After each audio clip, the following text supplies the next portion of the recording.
There is a room at the top of a house on Fifth Avenue and no one is permitted to enter it without permission. The permission must come in writing.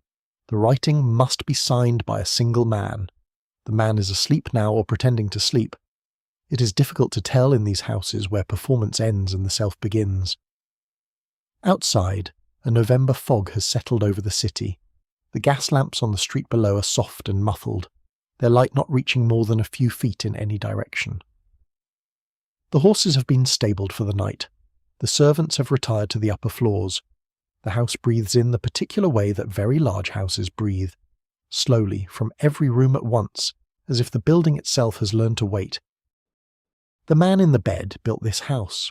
He also built, depending on how you count, several other houses, a railroad, a steamship company, a fortune so large that when his lawyers tried to calculate it, they gave up after 3 attempts and settled on a number that everyone agreed was probably too low. He built all of these things in the same way he built everything, by deciding at some foundational level that what other people wanted did not matter to him, not their comfort, not their welfare, and as it turned out, not even the welfare of the children who carried his name. This is not a story about villains, or rather, it is a story about men who did not think of themselves as villains, which is more interesting and perhaps more frightening. The men in this story were fathers. They were patriarchs. They sat at the heads of tables that stretched the length of formal dining rooms, and they cut the meat, and they poured the wine, and they told their sons what the sons would become. And then, in the quiet that followed, in the ledgers and the boardrooms and the private communications that never made it into the newspapers, they arranged for those sons to become nothing instead. The fog thickens outside. The house is very still. Somewhere on a lower floor, a clock is ticking, as clocks do in all the great houses, steadily, without mercy, counting down something that no one has yet agreed to name. You have found your way here at the right hour. The night is quiet around you, and whatever you were doing before this moment has faded now into something softer and less pressing. Let it fade. Let the weight of the day dissolve like fog meeting water. What remains is this: a story told slowly in the manner of all true things, with room enough for you to rest inside it. We're going somewhere particular tonight. Not a battlefield, not a courtroom, not one of those loud places where history announces itself in headlines and cannon fire. We're going somewhere quieter than that, and more dangerous for its quietness. We're going to the dining rooms and the library studies, to the private correspondence and the unsigned memoranda, to the places where the very rich do the work they never discuss at dinner. We're going inside the old money families, and once you have settled in there, once your eyes have adjusted to the particular quality of the light in those rooms, the heavy curtains, the dark wood, the lamps turned low in the way that expensive things are always kept slightly subdued, as if brightness itself is considered vulgar. Once you're accustomed to that light, you will begin to see what is happening. What is happening is this. A father is watching his son. He has been watching his son for years. The son does not know he is being watched, or perhaps he knows and has decided not to care, which amounts to the same outcome in the end. The father has built an empire. The father has opinions about who should inherit that empire, and those opinions, it turns out, do not always favour the son. Sometimes, and this is the part that history tends to shuffle quietly to the back of the record, those opinions are actively, deliberately, systematically arranged to ensure that the son fails. This is a story about that arrangement. It is a story about the men who held the American Gilded Age in their palms like a private game. Men named Vanderbilt, Gould, Carnegie, Rockefeller, and the quieter names that appear only in court documents and probate records and the private diaries that were never meant to be read. It is a story about sons who arrived into the world with every advantage and found, when they reached for those advantages, that a hand they recognized had moved them out of reach. Settle in now. The night is long, and the telling is slow, and that is exactly right. History moves the way water moves through limestone, not in a rush, but steadily, finding every crack, filling every hollow, until the stone itself has been changed by something you cannot see happening. By the time you notice, the shape of everything is different. If you enjoy listening to sleep stories like this, subscribe.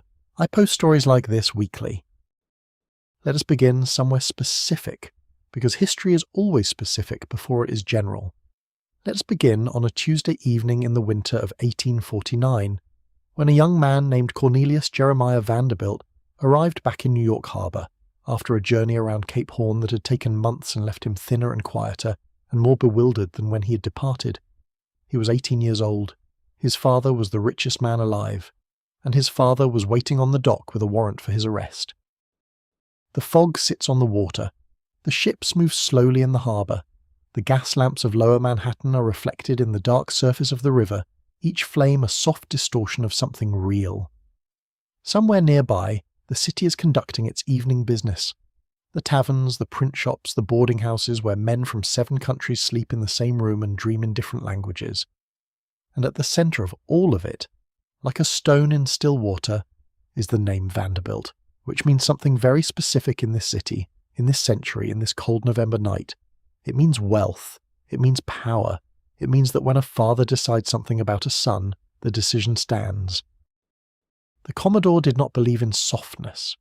This is the first thing you need to understand about Cornelius Vanderbilt, and it explains nearly everything that follows. He was a man who had grown up on Staten Island in a household of modest means, with a father who ran a ferry and a mother who kept accounts with the precision of someone who had learned early that imprecision leads to hunger. He had left school at 11 years old. He had borrowed $100 from that same precise mother to buy his first boat. He had built, across the decades that followed, a fortune so large that when he died in 1877, the amount he left behind exceeded the entire holdings of the United States Treasury. He did this without softness. He did it without patience for those who could not keep up. He did it with a methodology that his competitors learned to recognize as the last thing they saw before their own enterprises collapsed. Complete indifference to anyone else's difficulty. He undercut prices until rivals went bankrupt. He manipulated stock prices until the companies he wanted fell to a level he could afford. He bribed legislators when bribery was the most efficient tool available. He moved through the business world of the 19th century like a man walking through a room full of furniture in the dark, not gently, not carefully, but with the absolute confidence that anything he knocked over was not his concern. What is less discussed, in the histories that celebrate his rise, is what this same methodology looked like when applied not to competitors but to family. Because Cornelius Vanderbilt did not put that methodology away when he came home. It was not something he carried in his coat pocket and left on a hook by the door. It was simply who he was, the only version of himself that had ever existed, and his children experienced it the way his competitors experienced it, which is to say they experienced it as something that could not be reasoned with, appealed to, or survived by conventional means. He had 13 children, most of whom he regarded with varying degrees of disappointment. The ones who demonstrated a capacity for business he kept close. The ones who did not he disposed of in the ways available to a very wealthy man in the mid-19th century, which were, it turns out, more varied and more permanent than most people imagine. His oldest surviving son, William, whom the Commodore called Billy, and privately considered a dull plodder, was at least reliable enough to inherit the business, though his father spent decades making clear that this was a second-choice arrangement. He was, as the Commodore once told an associate, clumsy and slow, but predictable, and predictable was the minimum standard the Commodore required of a son. His second surviving son, Cornelius Jeremiah, called Cornel, met none of those standards. Cornel was bright in the way that makes fathers nervous, not the brightness of ambition and calculation, but the brightness of sensitivity and perception. He noticed things. He felt things. He had a nervous system that responded to the world in ways the Commodore found inexplicable and suspect, as if the boy had been assembled from parts that did not belong in a Vanderbilt. He was tall and slender in a family that valued the appearance of solidity. He was drawn to cards and conversation when his father expected ledgers and silence.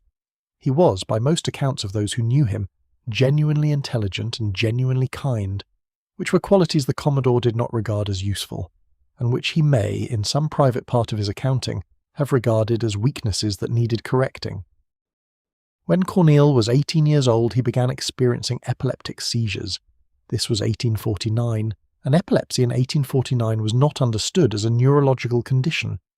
It was understood as evidence of something wrong with the person, with their character, their constitution, their fitness for the world. The Commodore's response to his son's diagnosis was not sympathy. It was, by multiple accounts, contempt.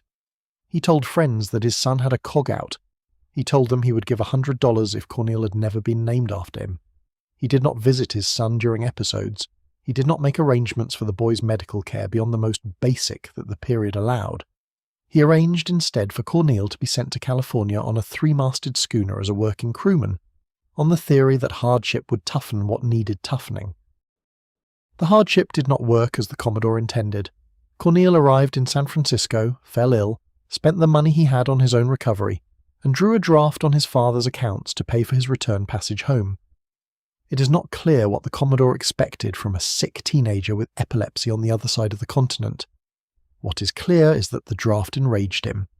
When Cornel arrived back in New York Harbor, having survived a journey of months around the bottom of the continent, sick, exhausted, 18 years old, his father had him arrested on the dock for drawing that draft, and then had him committed to the Bloomingdale Insane Asylum, where the admitting paperwork listed his diagnosis as dementia, supported by father.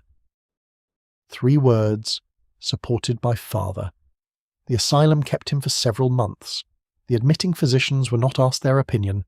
The Commodore did not appear to believe his son was actually mad. There are accounts suggesting he understood perfectly well that Cornel was epileptic, not insane, and that the commitment was punitive rather than medical. It was, in the language of the powerful, a correction, a message delivered through the most institutional means available. Cornel had failed to meet a standard, had cost his father money without permission, had demonstrated the kind of weakness that the Commodore found personally offensive, and the asylum was the response. Cornel was released in February of 1850. He tried to build a life after that. He tried law clerking, leather trading, farming, revenue collection, each career a brief attempt at respectability, each attempt undermined by the specific difficulty of being a Vanderbilt who had been publicly labelled as a problem. His father set him up with an allowance of $100 a month, which sounds like generosity until you understand that it was accompanied by an explicit statement of the Commodore's belief that Cornel would never be capable of supporting himself, and that no position would be found for him in any Vanderbilt enterprise. The allowance was a cage made of money, small enough to humiliate, large enough to prevent the desperation that might have forced Cornel toward his own resources. He tried to borrow money using the Vanderbilt name. His father responded by circulating a warning to business acquaintances. There is a crazy fellow running all over the land calling himself my son. If you come into contact with him, don't trust him. The precision of this cruelty is worth pausing over. The Commodore did not ignore his son. He did not simply decline to help. He actively undermined his son's ability to exist independently, removing the collateral of the family name even as he denied the son the family support that name implied. He made Cornel an island and then burned the bridges to it. In January of 1854, the Commodore had his son committed again, this time for confusion and loose habits. The physician who examined Cornel in the asylum reportedly told him directly, "I am satisfied that you are no more crazy than I am. You may go home." The brother William appeared in court to oppose Cornel's release, telling him that if he persisted in fighting the commitment, he would be charged with forgery instead, a threat that illustrated with some clarity the range of tools available to a very powerful family intent on keeping one of its members institutionalized. What Cornel must have understood, somewhere in the part of himself that was still intact after these years of systematic diminishment, was that his father was conducting a sustained campaign against him, using the tools that wealth made available, tools invisible to anyone who was not looking for them: the asylum, the allowance, the circulated warnings, the cut from the will that was already, everyone knew, being written to transfer the fortune primarily to William. Each of these was, taken alone, explicable as something other than deliberate destruction. Together they formed a pattern that had only one coherent interpretation. Cornel moved eventually to Hartford, Connecticut, because his father had purchased a farm there, not as a gift but as a way to put his son somewhere out of sight. He married a minister's daughter named Ellen Williams in 1856, a union that his father approved of with suspicious warmth, the approval of a man who has arranged for someone he doesn't want to see to be given something comfortable to do at a distance. He continued gambling. He continued living well beyond his allowance. He continued borrowing from anyone who would lend to a man carrying the Vanderbilt name as his only collateral, borrowing in a way that had the particular desperation of someone who has been made aware through years of consistent messaging that he has no legitimate path to the resources he was born into. He landed in debtor's prison on multiple occasions. His mother bailed him out when she could. His father continued to express displeasure through the only language available to a man who had replaced all other communication with money. He did not adjust the allowance upward. He did not extend credit. He did not call. The Commodore's silence on the subject of his second son was total and studied, the silence of a man who has made a decision and finds no reason to revisit it. When the Commodore died in January of 1877, he had left nearly the entirety of his $100 million fortune to William and William's 4 sons. Cornel received the income from a $200,000 trust fund, enough to live on, not enough to act on, structured in a way that gave him the maintenance of an animal without the dignity of an owner. The other children contested the will. The legal battles that followed exposed in court, documents and depositions, some portion of what the Commodore's management of his family had looked like in practice. But courts are not equipped to adjudicate the subtler forms of destruction, the committed asylum papers, the circulated warnings, the farm in Hartford, the allowance calibrated precisely to prevent independence. These things left no actionable trace. Cornelius Jeremiah Vanderbilt died on April 2, 1882. He shot himself in the head in a room at the Glenham Hotel in New York City, having spent the previous night at a gambling table and arrived at the kind of clarity that comes to some people in the quiet hours before dawn. He was 51 years old. He had never found work that held him. He had never been given the chance his father could have offered, but didn't. He had spent 30 years in the specific gravity of a powerful man's contempt, moving through the world with his father's name and none of his father's support, which is its own particular weight to carry. The hotel room was quiet when they found him. The window faced east. Somewhere in the city, the Vanderbilt business interests were conducting their morning operations without any reference to what had happened here. The fortune was intact. The name was intact. The son was not. And the Commodore, who had been in his grave for 5 years by this point, had arranged it all so carefully that it was very difficult, reading the record, to find the specific moment at which he had crossed from disappointing father to something else entirely. That is perhaps the most instructive thing about the way very old money operates when it turns against its own. The destruction is always just adjacent to explanation. There is always another reason. The asylum was for his health. The allowance was for his own good. The warning to business contacts was a matter of protecting the family name. Each action, taken alone, is defensible. It is only when you step back and look at the shape of a man's life, at the 51 years of Cornel's life, with their particular pattern of institutional confinement and financial restriction and strategic isolation, that the architecture becomes visible, and then it is very visible indeed. There is a particular power that wealthy fathers hold over their children, and it is not the power of money itself but of its promise, or its withdrawal. The will, in the old money tradition, is not simply a legal document. It is a final act of control, a message delivered from beyond the grave that cannot be argued with or appealed to, because the sender is no longer available for conversation. The men of the Gilded Age understood this with a precision that their public biographies rarely examine. They knew that a will could do what a lifetime of direct instruction could not. It could reorder the world of a son in a single reading, on a single afternoon, before witnesses who had no power to intervene. The Vanderbilt will of 1877 was a document of extraordinary clarity about the Commodore's opinion of his children, not William, whom he trusted with the railroad empire and the bulk of the fortune, not the daughters, who received modest bequests that acknowledged their existence without dignifying it financially, but Cornel, the difficult son, the committed son, the son whose epilepsy the Commodore had spent decades treating as a personal affront. Cornel received the income from a trust, structured so that the principal could never be touched, a living allowance, not an inheritance. The difference is philosophical as much as financial. An inheritance says you belong to this family and this family's resources belong to you. A trust income says you belong to this family's charity, and the charity can be calibrated. The Commodore had been advised, as rich men always are, that this unequal distribution would lead to a will contest. He knew. He had done the same calculation that made him successful in business, weighed the cost of opposition against the cost of compliance, and decided that the risk of a court challenge was preferable to the possibility of Cornel ever having real money. His lawyers were right that the contest would happen. His daughters filed immediately after his death, arguing that the will was the product of undue influence from William. Friends and associates were deposed. Private correspondence was entered into evidence.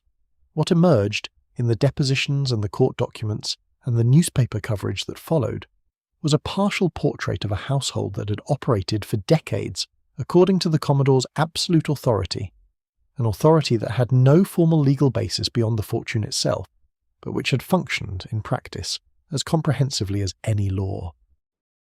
William eventually settled with his siblings. He gave Cornel an additional $200,000 in cash and a slightly expanded trust. He gave the daughters similar settlements. These were not generous sums in the context of a $100 million estate, but they were enough to make the legal challenge go away, which was, of course, the point. The Commodore had understood that a settlement would be necessary. The settlement was already priced into his original calculation. The purpose of the will was not to be executed exactly as written. The purpose was to establish, on the permanent legal record, what he thought his son was worth. The will contest drew attention to something that had been murmured about in New York society for years but rarely stated plainly: that the Commodore had used the machinery of wealth and law not just to build an empire but to manage his own family, with the same tools he used to manage competitors: the asylum commitment, the circulated warnings, the trust income set at a level that ensured dependence. These were not the actions of a negligent father, they were the actions of a strategic one, and the strategy, in its overall shape, had achieved exactly what it was designed to achieve. William had the business, the fortune, the railroad empire, the continuity of the name. Cornel had a farm in Hartford, and an allowance and a slow accumulation of gambling debts that his father had, quietly and specifically, ensured he had no legitimate means to pay. The Vanderbilt case is the most visible of these arrangements, because the Commodore was the richest man of his era, and his family's internal dynamics were consequently of enormous public interest. But the pattern he embodied was not unusual among the men of his class and generation. What made it unusual was the scale, the directness, and the occasional glimpse through gaps in the legal record of how thoroughly the destruction had been engineered. Other patriarchs worked from the same template with their own variations. The tools were always some combination of financial control, legal mechanism, social reputation management, and the deployment of institutional power. The asylum, the trust structure, the family lawyer who represented the father's interests exclusively, and called this representing the family's interests. The sons who fell into these arrangements often did not understand what was happening to them until too late, because the arrangements were conducted in the language of care. Your father is concerned. Your father has arranged for you to be well looked after. Your father believes this is for the best. It is worth noting, before we move forward, that the sons in these stories were not uniformly blameless. Some of them gambled, some of them drank. Some of them made the specific kinds of mistakes that come from growing up with too much money and not enough consequence, the mistakes of men who have never experienced the corrective force of actual need. But the response of these fathers to those mistakes was not correction in any conventional sense. It was not the rough love of men trying to help their sons develop into something functional. It was something colder and more systematic. It was the response of men who had decided at some point that the son was a liability, and had set about managing that liability with the efficiency they brought to all their other business problems. The machinery for doing this was, in the Gilded Age, remarkably well developed. The insane asylum was available to any man wealthy enough to arrange a commitment, and the commitment papers of the period required minimal justification. A doctor's signature, usually obtained from a physician who understood whose employ he was in, and the assent of a family member. The courts of the period were generally reluctant to overrule a patriarch's management of his own family's affairs, on the theory that a man's household was his private domain. Trusts could be structured to make a son financially dependent indefinitely. The principal locked away behind trustees who served at the father's pleasure and could adjust distributions accordingly. Reputational warnings, circulated quietly through business and social networks, could close doors before the son had any awareness they had been closed. All of these tools left the surface of things intact. The houses were still standing. The family dinners, when they happened, were still conducted with the correct silverware. The announcements in the society pages still carried the family name in the appropriate typeface. The destruction was underneath all of that, in the capillaries of the thing, in the documents and the account books and the private arrangements that no newspaper would report, and no guest at a dinner table would ask about directly. The sons learned, eventually, the shape of what had been done to them. Some of them fought it. Some of them accepted it and built their diminished lives with whatever remained. Some of them, like Cornelius Vanderbilt, found their way to the only exit that required no one's permission. What they shared, regardless of outcome, was the particular experience of living inside a wealthy family as an object of that family's management, not as a child who might disappoint a father, but as a problem that the father had already decided to contain. The fog moves through the city tonight, the same fog that moved through the gaslit streets of the Gilded Age, when the money was being made and the families were being shaped, and the sons were growing up in the long shadows of men who had built everything, and would decide everything, and who understood, with a clarity that the sons would take years to arrive at, that inheriting a fortune was not the same thing as being chosen for one. Let us stay with this image for a moment. The house on Fifth Avenue, the fog outside, the clock in the lower hallway ticking steadily, as clocks do in houses where the money is old and the walls are thick and the decisions have already been made. The son is asleep somewhere in this house, or in another house, or in a hotel room, or in a room at the Bloomingdale Asylum, depending on which year of his life we're visiting. The father is somewhere else in the building, or somewhere else in the city, or already in his grave.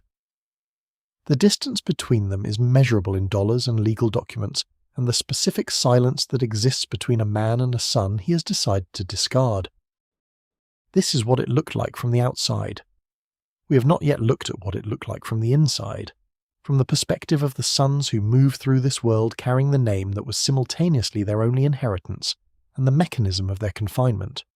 That view is harder to recover from the historical record, because the sons did not own newspapers, and did not commission biographers, and did not have the luxury of composing their own legacy at the end of a long and successful life. But traces remain, in the letters and the court documents and the deposition transcripts, of men who understood with increasing clarity what had been arranged for them. We will get there.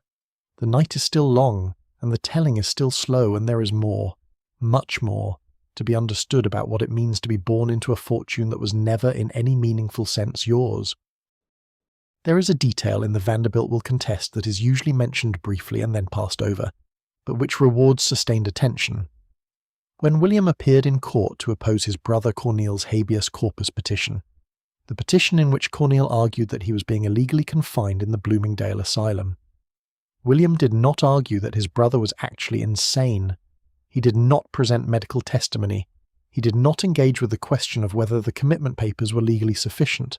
He said instead that if Cornel continued to pursue the petition, he would be arrested on a forgery charge. The threat was unrelated to the commitment proceedings. It was a threat from a different legal domain entirely, deployed in the context of an institutional confinement, designed to make Cornel understand that the cost of fighting his situation would be the creation of an additional legal problem that he could not afford. This is the technique in its most naked form.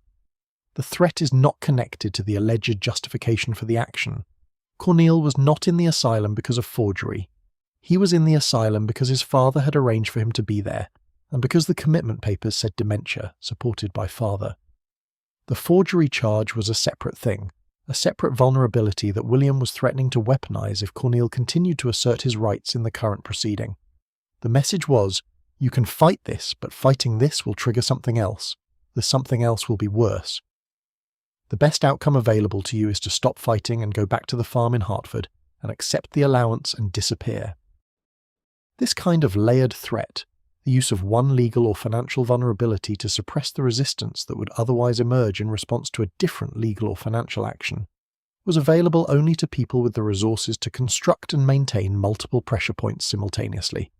A poor man, wrongly committed to an asylum, had one set of legal remedies available.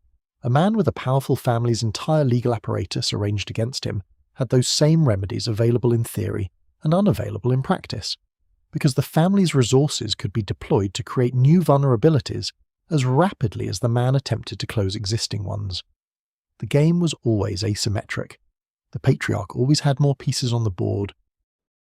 The legal system of the period was not equipped to see this asymmetry clearly, or to act on it if it did. The courts adjudicated the specific legal questions before them. The commitment papers were either sufficient or insufficient. The will was either properly executed or it was not. The forgery charge was either chargeable or it was not. Each question was answered in isolation from the others, because the law is a practical instrument, and the practical instrument handles one question at a time. The pattern, the accumulated weight of multiple instruments being deployed simultaneously against a single person by a well-resourced family, was not a legal question. It was a human question. And the courts of the 19th century were not in the business of answering human questions. The thing that changed this, slowly and incompletely, was the emergence of a historical record that allowed people outside the family to read the documents in sequence and see the pattern that the courts had not been positioned to see. The habeas corpus petition is in the record. William's threat is in the deposition transcripts. The commitment papers, with their note about dementia supported by father, are in the medical records. The Commodore's warning to business contacts is in the contemporary accounts. When these documents are read together chronologically, with attention to the relationships between them, the pattern becomes visible. It was always visible to Cornel, who was living inside it. It became visible to history when the archives opened and the historian started reading. The archives are the democracy that the courts could not be. The courts were constrained by the law, by the specific questions the law allowed them to ask, by the practical requirements of adjudicating particular disputes in particular moments. The archives are constrained by nothing except the survival of documents, which is a different kind of constraint, subject to fire and flood and the deliberate destruction of inconvenient papers, but not subject to the legal definitions that limited what the courts could see. The archives allow a different kind of reading. They allow the patient accumulation of evidence across decades and across documents that were never meant to be read together, and the slow construction of an understanding that is broader and deeper than any single court proceeding could have produced. What the archives show in these cases is the infrastructure of patrician control, not the dramatic moments of direct confrontation, which are what the court records tend to capture, but the steady background operations that made those confrontations possible, the letters between the patriarch and his lawyers, the management discussions about how to handle the problem son, the trust documents with their specific calibrations of distribution, the private correspondence that reveals the reasoning behind public decisions, the gap between what the family said in the newspapers and what the family did in the documents. The archives are where the private architecture becomes visible, and where the sons who are managed by that architecture finally get to be seen clearly, as people who were acted upon rather than as problems that simply happened. Cornelius Vanderbilt in the habeas corpus proceedings said that he would rather be considered a damn rascal than a lunatic. This statement, in the dry language of a court transcript, carries more dignity than anything his father said about him in any document that survives. A damn rascal is a person who has made choices, even bad ones. A lunatic is a person who has been defined by someone else's authority, whose actions are evidence of illness rather than agency, whose presence in an institution is explained by his condition rather than by the decision of the man who signed the commitment papers. Cornel was asking to be held accountable for his choices rather than managed for his disabilities. He was asking to be a person rather than a problem. The court let him go. His father managed eventually to arrange the equivalent outcome through different instruments. But the statement remains, in the record, as the most honest thing about him that any document captures. If you're drifting now, let yourself go. Subscribe so the next story is waiting when you return. Sleep well. By the third generation of Vanderbilts, the family had moved from the stripped-down ruthlessness of the Commodore into something more refined but not, as it turned out, less damaging. The Commodore had wielded the asylum and the withheld allowance like blunt instruments. His son William had doubled the fortune and distributed it across multiple lines, which was the kind of decision that felt generous in the moment, and created, across the following decades, a gradually declining pool of capital spread among an expanding family tree. William's son, Cornelius II, the patriarch of the third generation, had absorbed his grandfather's instinct for control without inheriting the old man's complete indifference to appearances. Cornelius II was a figure of considerable dignity. He was a workaholic by the accounts of his era, a man who ran the railroad empire his grandfather had built with the conscientious application of someone who understood that he was the steward of something larger than himself. He was philanthropic in the manner of old money, quietly, systematically, without the showmanship of the nouveau riche. He built hospitals and endowed universities, and attended the correct churches, and maintained the correct social connections, and moved through the world with the kind of gravity that $100 million properly managed, can produce. He was, by the standards of his time and class, a responsible patriarch. And then his son, Cornelius III, the eldest living son, the designated heir, the young man who had been educated at Yale and groomed for the inheritance, and trained, across the entirety of his young life, to understand that the Vanderbilt Railroad Empire was the thing he would one day be responsible for.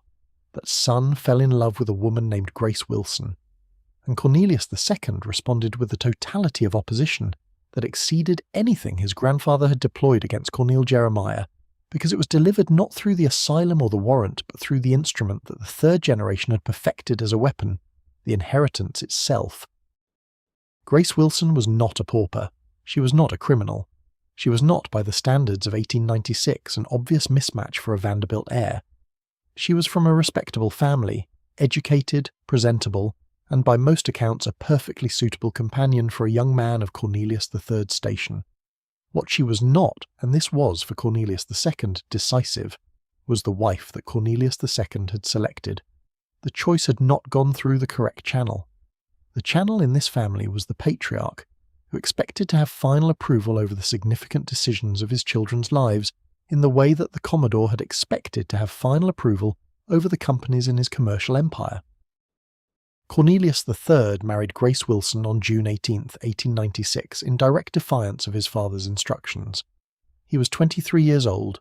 The ceremony took place in New York. His parents did not attend.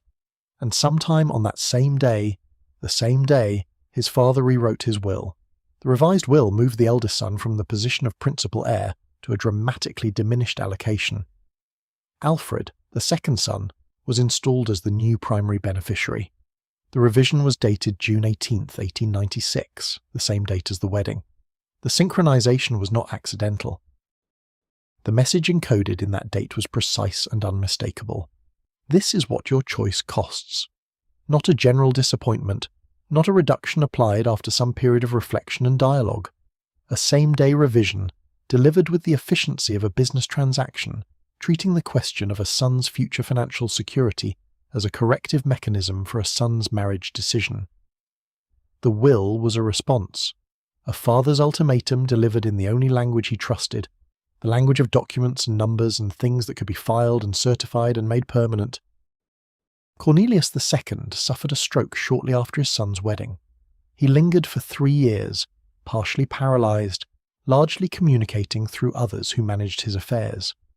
During those 3 years, the relationship between father and eldest son was characterised by accounts from the period as distant and painful, occasional visits in which neither party said the things they might have said, because the thing that needed to be said was already written in a document that both of them knew existed.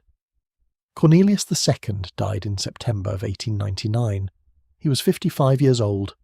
The terms of his will were read to the family.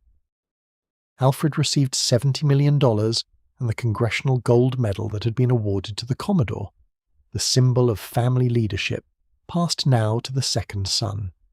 Cornelius III received approximately $1 million, plus an income from a trust. The difference was $69 million. In today's money, that is roughly $2.5 billion. The differential was explicitly, publicly understood as the measure of the father's disapproval of the son's marriage. An obituary in the Falkirk Herald put it plainly. The difference between the shares of Mr. Alfred and Mr. Cornelius Vanderbilt is the measure of the father's disapproval of his son's marriage to Miss Grace Wilson. Newspapers noted this. Friends noted this.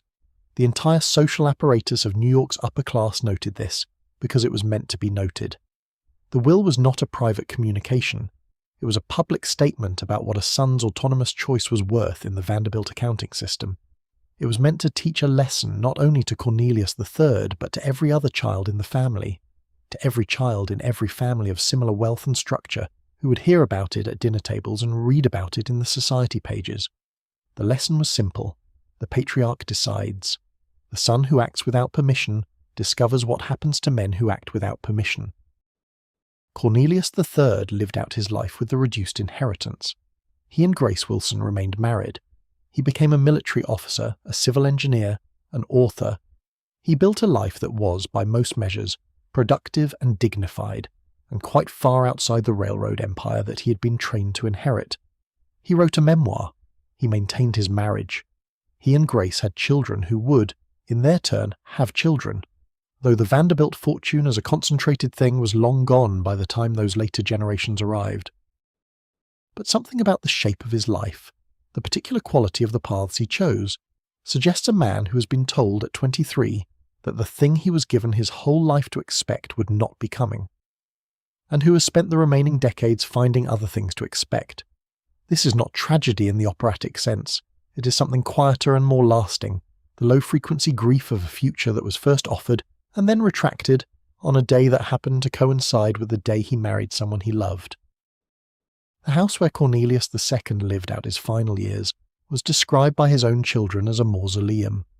Dark, heavy, the curtains drawn against the afternoon light. The patriarch and his wife Alice moving through its rooms in a silence that family acquaintances found oppressive, a silence that had grown up around them as the years accumulated and the relationships with their children went wrong in the ways that these relationships go wrong in families where the money has become the primary language of affection and approval. The rooms were full of beautiful things. They were also somehow very empty. You're somewhere comfortable now, and the breathing around you has slowed to the pace of settled things. Outside, whatever the night holds, it holds it at a distance. Let the darkness of those Vanderbilt rooms stay where it belongs, in the past, in the record, in the careful documentation of what it cost a family when power replaces love as the organizing principle of its life together. Let it stay there. We have further to go, and the road gets quieter as we travel. There is a generation of sons who learned the Vanderbilt lesson. Not Vanderbilts, other sons, in other families, who understood from watching this family what happened to heirs who did not comply, and who spent their own lives navigating between compliance and self-preservation with the particular care of people who have been taught that the two things are the same. We will meet some of them as the night continues. For now, settle into the warmth of what is around you. The clock in the hallway is still ticking, as it has been ticking through all of this, through the Commodore's contempt and Cornelius' asylum and Cornelius III's rewritten will, measuring the same seconds, with the same indifference to who is spending them and how. History is very patient. It does not hurry toward its conclusions. It moves through the large houses and the small offices and the private dining rooms at the pace of people who are not performing for anyone and who do not know that what they are doing will eventually be read. We are reading it now from the comfortable distance of a long night and finding in it not the roar of drama but the quiet insistence of pattern. The way a thing done once becomes a thing done twice, and a thing done twice becomes a tradition, and a tradition becomes the air that a family breathes without knowing it is breathing anything at all. Jay Gould died in December of 1892 from tuberculosis in his Gothic Revival mansion called Lyndhurst in Tarrytown, New York, with his children gathered around him and a fortune estimated at $72 million available for distribution. He was 56 years old. He had been, in the considered opinion of most of his contemporaries, the worst of the worst, a man whose business practices had given the term robber baron most of its teeth.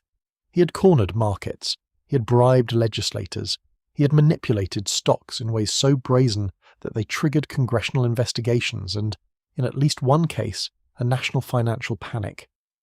He had, as a young man starting out in the tannery business, drawn a partner into a set of speculative losses that ended in the partner's bankruptcy and, shortly after, his suicide. Gould survived this episode without apparent distress. To his family he was described as devoted. This is the kind of thing that is said about difficult men after their deaths. The private sphere offered as a counterweight to the public record, and it may have been true in some meaningful sense. He was, by accounts from within the family, attentive to his children's development, interested in their progress, present at family meals in a way that many men of his class and era were not. He co-founded the American Yacht Club with his eldest son George. He took his children on yacht voyages. He died with his family around him rather than alone in an institutional facility, which places him, in the record of Gilded Age patriarchs, somewhere to the better end of a spectrum that is not, admittedly, a very cheerful spectrum. George J. Gould was 28 years old when his father died, and had been groomed for years to take over the railroad empire. He had worked in his father's offices from young adulthood. He had been given a seat on the New York Stock Exchange at 21, bought by his father for the purpose of installing him in the world that would be his to navigate. He was, by his own temperament, something other than what the empire required, more interested in polo and yachting and the social life available to a very rich young man in the 1890s than in the specific grind of railroad management that had made his father's fortune. He was pleasant. He was sociable. He was, in the vocabulary of the business world his father had inhabited, not ruthless enough. The trust his father left was structured so that the capital could not be touched by any of the 6 heirs until the death of the last surviving child. They all received income from the trust, enough to live on very well indeed, but the principal was locked. George was given management responsibility for the family's railroad interests, which represented the most significant portion of the estate, and he took to this management with the laissez-faire attitude of a man who had inherited the position rather than the instinct that produced it. He expanded the system aggressively. He tried to build a transcontinental railroad line that would compete with the established systems, an ambitious project that required more capital than even a Gould trust could absorb, and which was undertaken without the cold-blooded risk calculation that had guided his father's expansion. What followed across the next 2 decades was a gradual unwinding. The railroad expansion overreached. Labour strikes disrupted operations. The competitive battles that George undertook, notably a prolonged and expensive conflict for control of the Pittsburgh and West Virginia Railroad, consumed resources that could not be replaced at the rate they were being spent. By 1918, George had lost effective control of virtually all the railroads his father had built.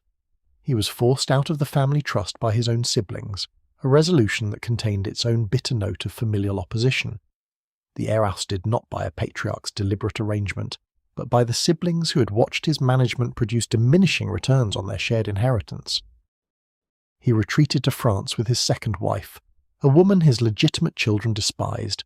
They had always referred to her children as George's bastards, and spent his final years in something approximating comfortable exile.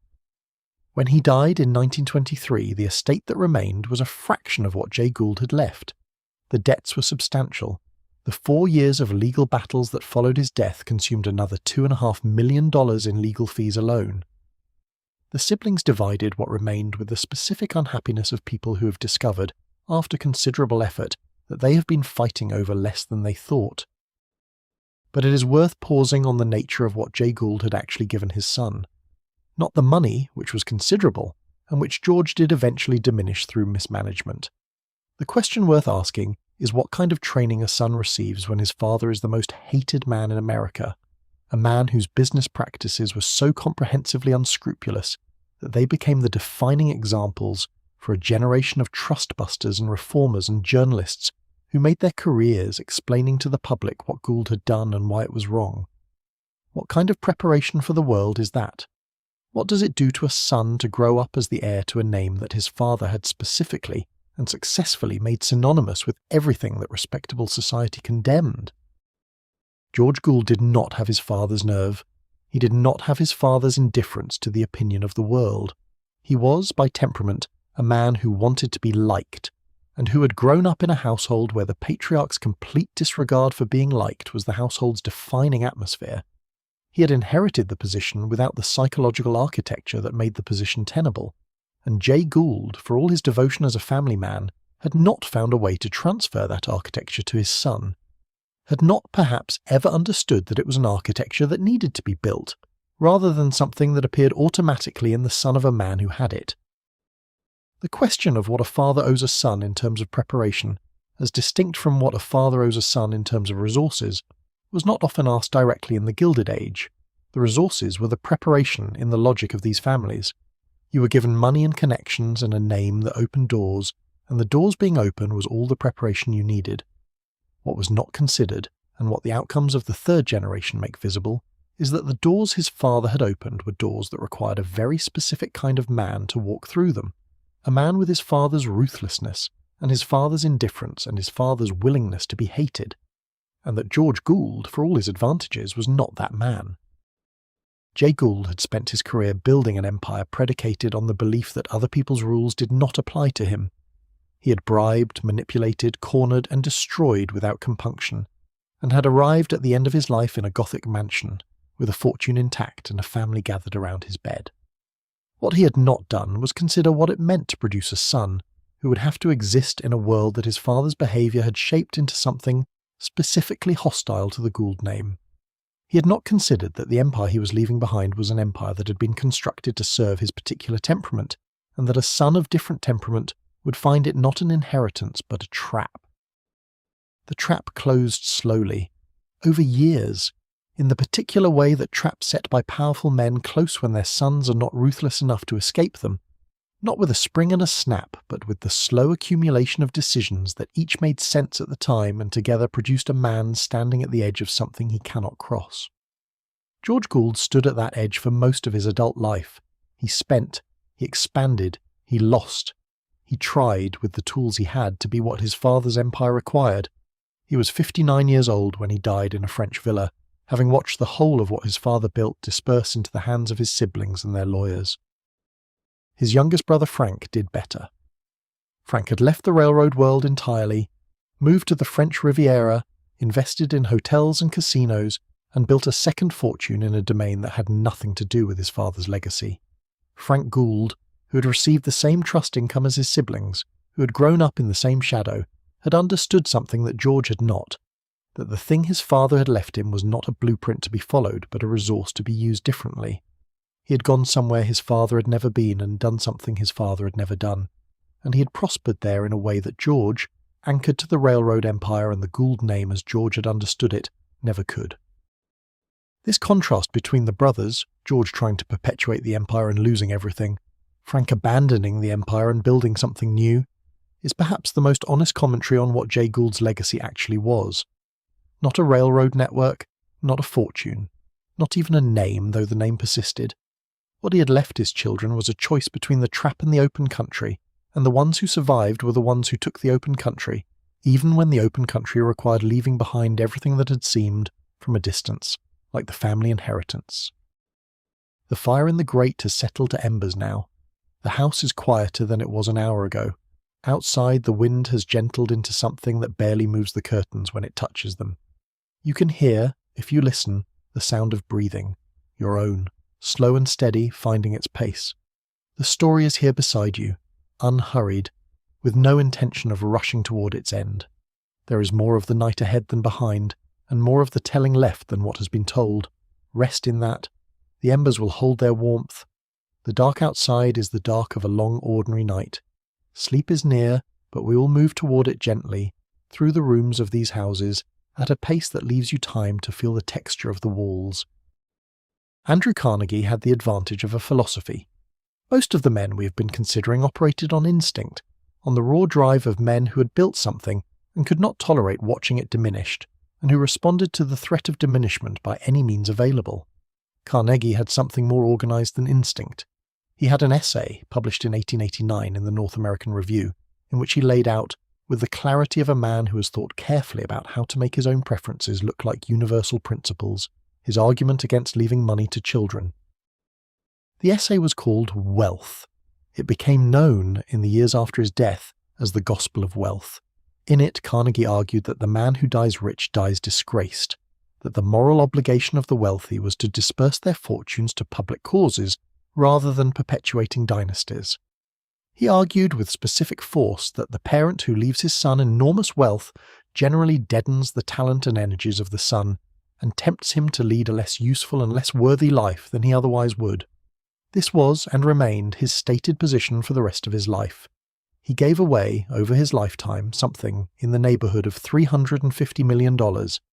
He built libraries, universities, concert halls, research institutes.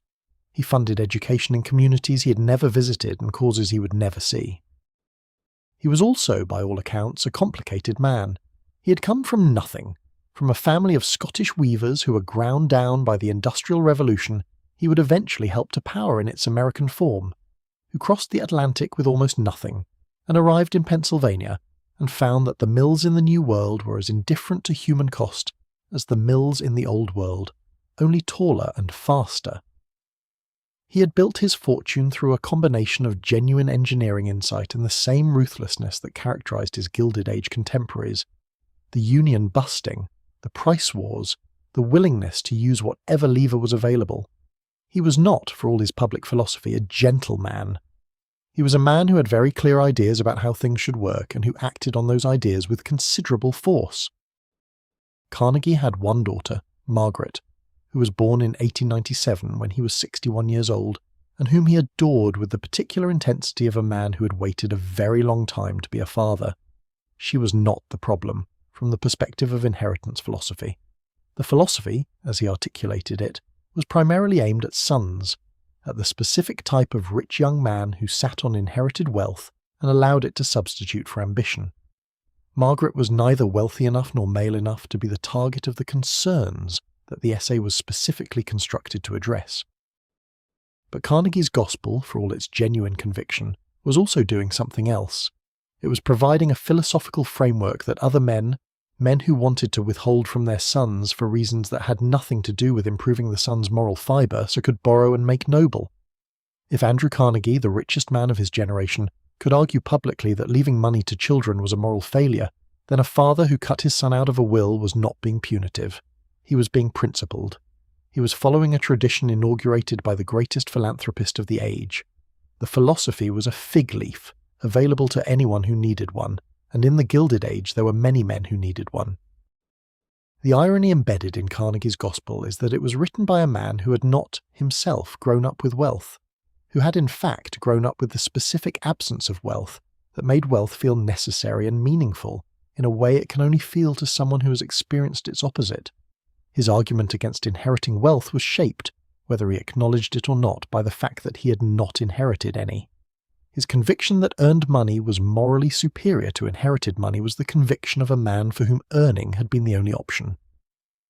It is easier to believe that the path you are forced to take is the most virtuous path when you have arrived somewhere comfortable. His son-in-law Miller watched this from the inside.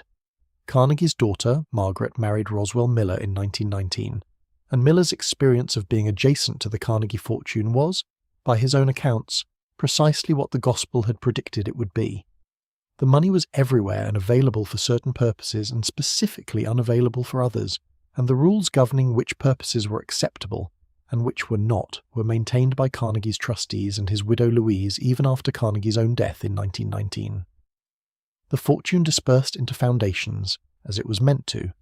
The family that remained, Margaret, her children, navigated the curious position of bearing the most famous name in American philanthropy and having access to the resources that name implied only through the mediated channels that Carnegie's philosophy had designed.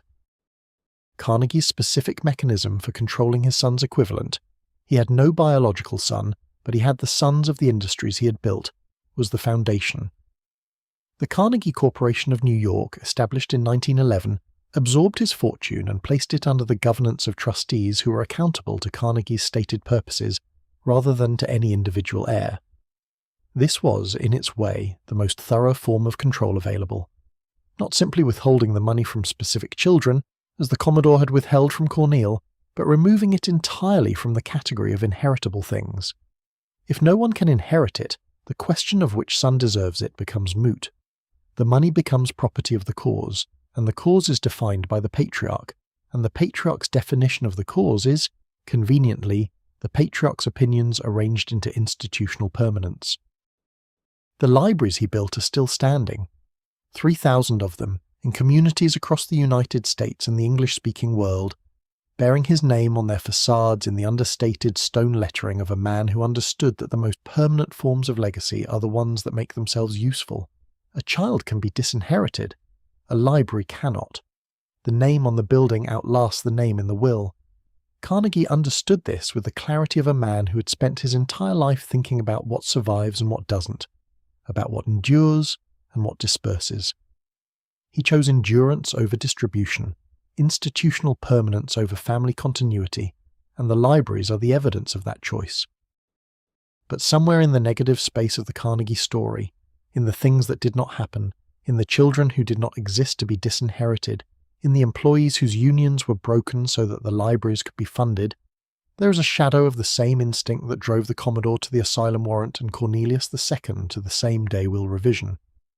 The instinct of a man who has built something enormous and cannot tolerate the idea of watching it, distributed into the hands of people he does not trust to preserve what he made.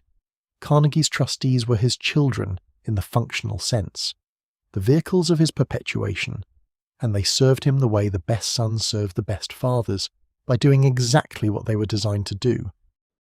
His distrust of inheritance extended even to himself.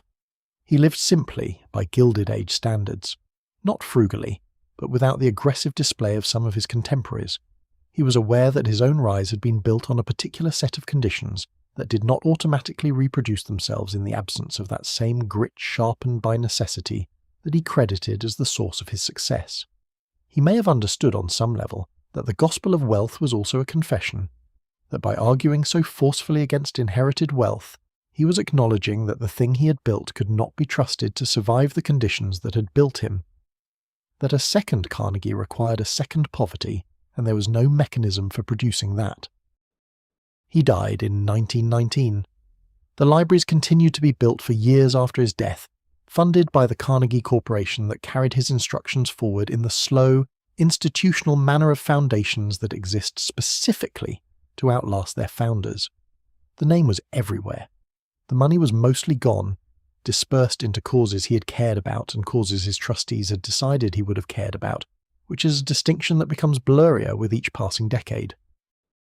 His daughter Margaret lived into the 1990s, which places her among the longest shadows that any Gilded Age patriarch cast into the modern world.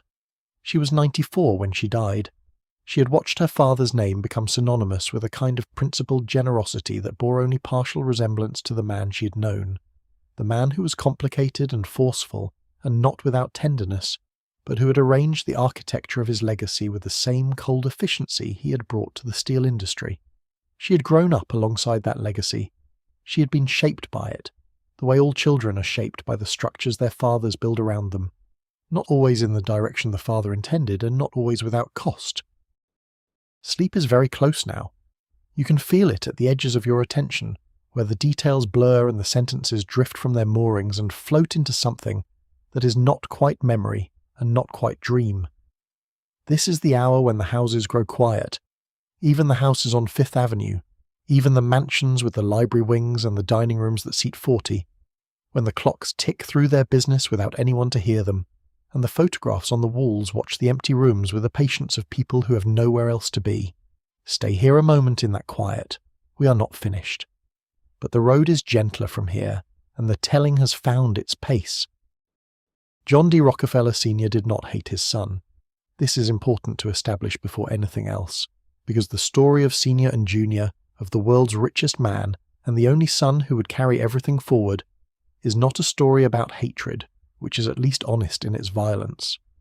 It is a story about something subtler and in its own way more relentless, the weight of infinite expectation, the weight of a name that has grown so large that the person carrying it can no longer move freely beneath it.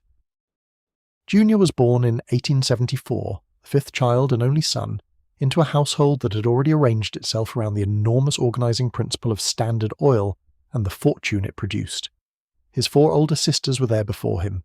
His father was already, by the time Junior arrived, a man of almost incomprehensible wealth, a man who controlled, at the height of Standard Oil, nearly 90% of the oil refining capacity of the United States. The house Junior grew up in was orderly, pious, careful. His father paid him a few cents for household tasks. He kept a ledger of his earnings and his expenditures. He was taught, from the earliest age he could absorb the teaching, that money was serious, that it was a responsibility and not a pleasure, that having it required the same application that earning it had required, that wealth was a trust placed in you by forces larger than yourself, and that the trust had to be honoured. At age 13, Junior suffered his first nervous breakdown. He would have several more. The specific pressure that produced these episodes was, by his own account and the account of biographers who later had access to the family papers, the pressure of being the only son, of understanding from a very young age that the entire apparatus of the Rockefeller fortune and name would eventually be his to carry. His four sisters could not inherit it in any meaningful sense. In the way that the world of the 1880s structured inheritance, the system needed a son. There was only one son. The son was Junior, and Junior was sensitive and self-critical and deeply susceptible to the particular terror of being found inadequate for something you were never given a choice about undertaking. He was educated at home until he was 10. He attended the Browning School, which his father had established specifically for him and the children of associates, a private educational setting controlled by Rockefeller family requirements. He went to Brown University, having been steered away from Yale by a family advisor who felt Brown's Baptist orientation was more appropriate. He graduated and joined the Standard Oil offices at 26 Broadway, in the same building that housed his father's operations, where he had access to his father's world but not quite to his father's decision-making. He occupied an ambiguous position in those offices, too important to be treated as an ordinary employee, not yet given the authority of a principal. A son in training, which is a position that has no formal end date. His father's health was already declining by the time Junior joined the business. Senior had retired from day-to-day management in 1897, handing the operational reins to John D. Archbold while maintaining his position as the largest shareholder. Junior therefore found himself working in a building that bore his father's name and was organized around his father's interests, managed by a man named Archbold, who had been chosen by his father and served his father's strategic vision in a world that was increasingly hostile to everything the Rockefeller name represented. The muckraking journalists were at work. Ida Tarbell's expose of Standard Oil's business practices was being published in installments, each piece more damaging than the last. Junior read the articles. He knew his father had known about the practices they described. He was, at 26 years old, the face of a family name that was becoming a national villain. He had a breakdown in 1904 that was serious enough to require extended rest. He reported to his Bible class that he had never had more occasion to seek the sympathy of friends, that all the money in the world would not take the place of friends. This is a remarkable thing for a Rockefeller to say, even in a private journal entry that was never meant for public consumption. It is the admission of a man who has been told his whole life that wealth is the organizing principle of existence, and who has arrived at the realization that the organizing principle of existence is not providing what he needs most. He was 30 years old. He was the heir to the world's largest fortune. He was lonely, anxious, morally distressed by the practices that had produced his inheritance, and suffering from the kind of cumulative psychological strain that comes from living inside enormous expectation without the emotional architecture to support it. Senior did not respond to this with the Commodore's asylum strategy. He responded with something that looked, on the surface, like patience and warmth, with the long walks at Pocantico Hills and the games of golf on the private course, and the mild, measured encouragement that his biographers later characterized as a loving father's steadiness. And it was that, perhaps, in some genuine sense. But it was also the patience of a man who understood that the only son was not replaceable, and that the machinery of the Rockefeller fortune required a son to run it, which meant the son had to be functional, which meant the nervous breakdowns had to be managed, which meant the emotional temperature of the relationship had to be maintained within a range that prevented total collapse. The machinery itself was the more precise instrument of control.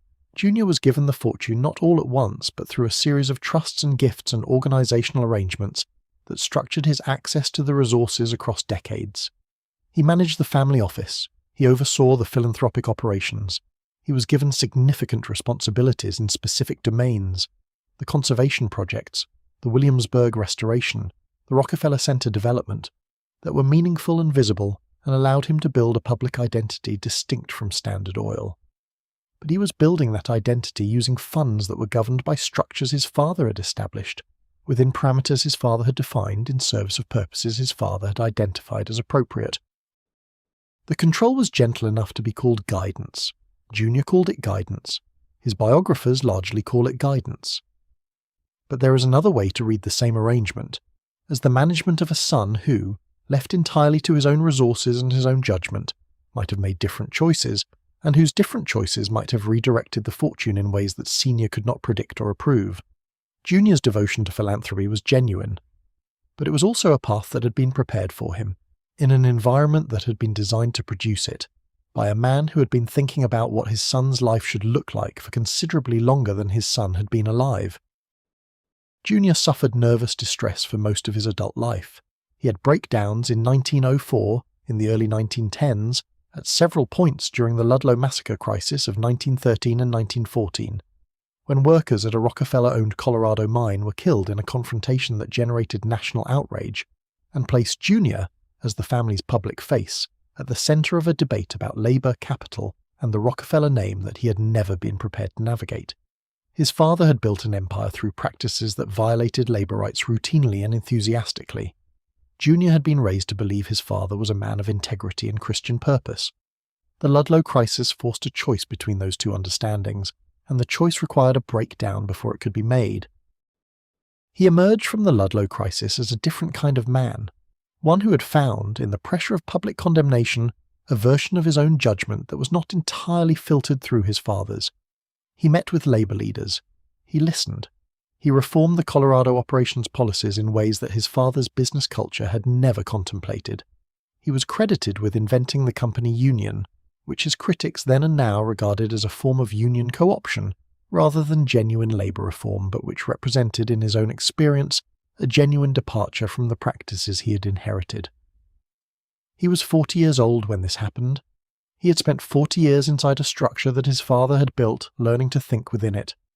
The Ludlow crisis was the first time he was forced to think outside it. Senior lived to 97. He outlasted Junior's youth, Junior's middle age, and most of Junior's mature years. He was a presence throughout, remote in his later decades, spending winters in Florida and summers at Pocantico, playing golf with the particular deliberateness of a man who has decided to enjoy the game. He and Junior continued to correspond in the careful and affectionate letters that their published correspondence contains, letters full of measured warmth and shared religious sentiment, and the careful navigation of two men who love each other and are organized around a power differential so profound that it cannot be directly addressed. The letters are very polite. They are also, in a way that becomes visible only if you read between them, the letters of a man and his son who have never been quite able to find the level ground that ordinary conversation requires. Junior gave away over $500 million in his lifetime. He built Rockefeller Center during the Depression, creating 70,000 jobs when unemployment was catastrophic. He restored colonial Williamsburg. He funded parks and universities and medical research and the United Nations headquarters. He did enormous good in the world by any reasonable measure, using the fortune his father had generated and the structures his father had built. He was a man of genuine conscience and genuine effort. He was also a man who had never in any meaningful sense been free to choose what he would do with his life.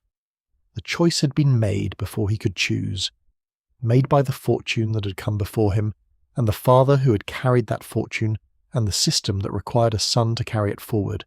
He carried it forward, and the carrying was, as the letters suggest, both the purpose and the burden of his existence. The room is quieter now.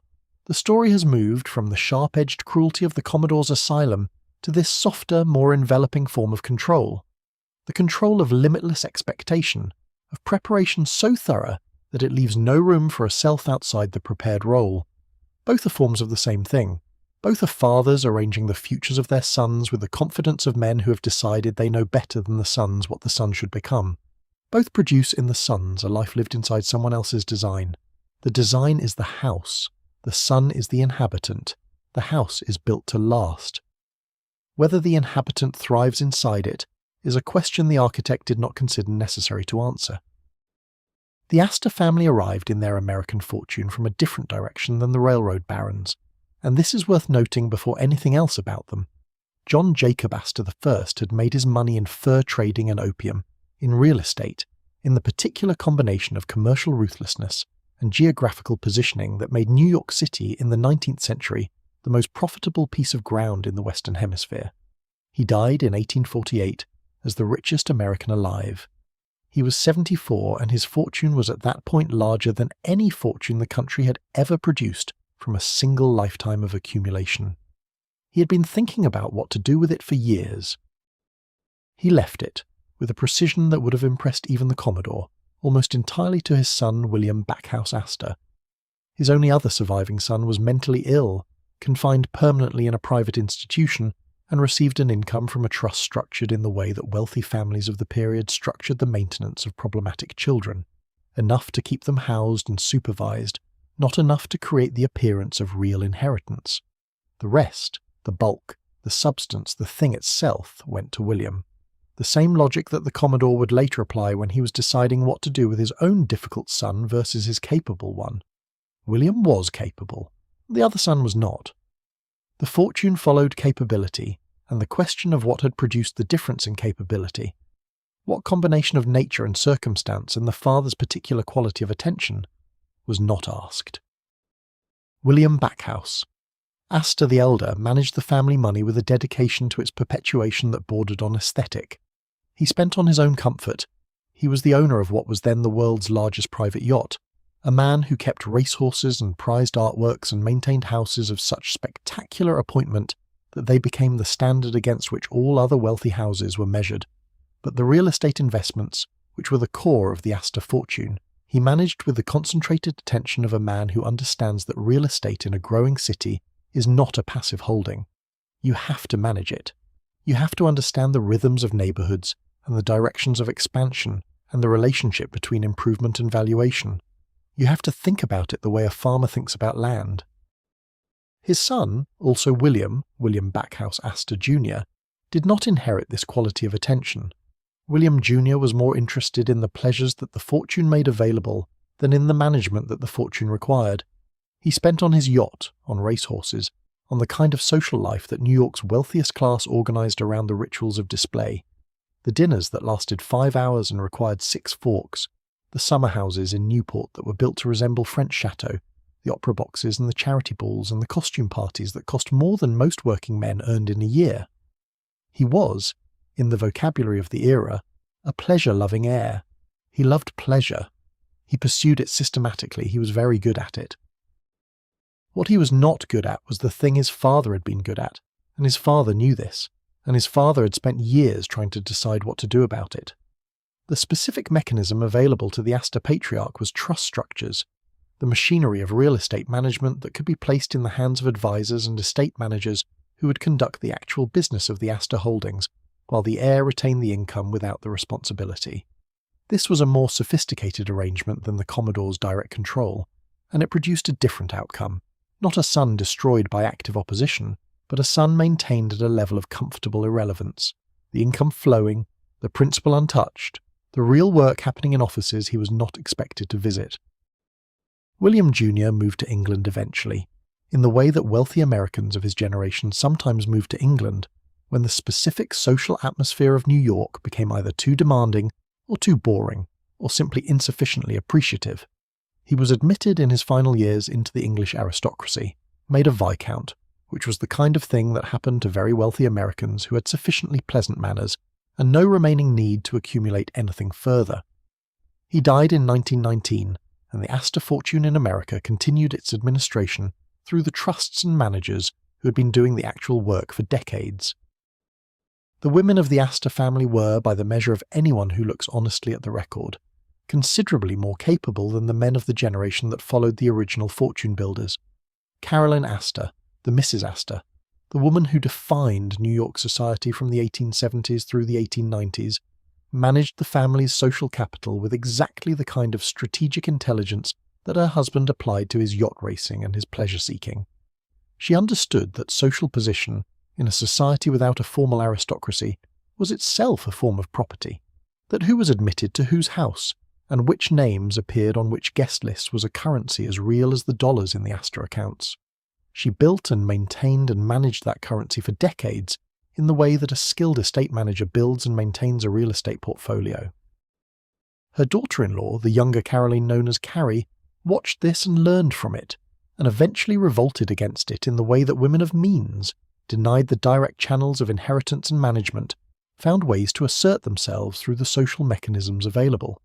The story of the Astor women, of Caroline and Carrie and the younger Astors who came after them, is a story about the specific forms of power that women in these families could access and the specific forms they could not, and about the relationship between those forms and the larger pattern we have been tracing throughout the night.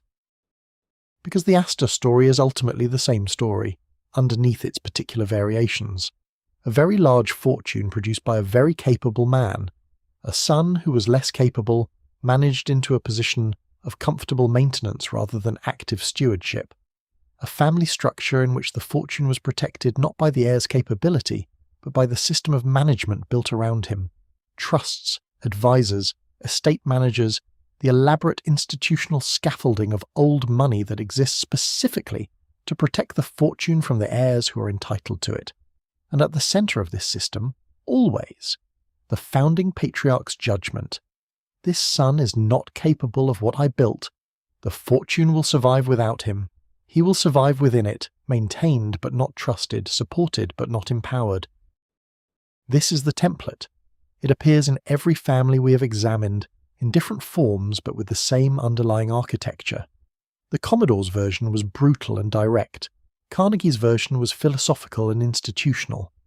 Rockefeller's version was gentle and enveloping. The Astor version was managerial and eventually geographic. Ship the heir to England, let the estate managers handle the American operations, maintain the income flowing to the heir at whatever level prevents him from becoming an embarrassment without allowing him to become a principal.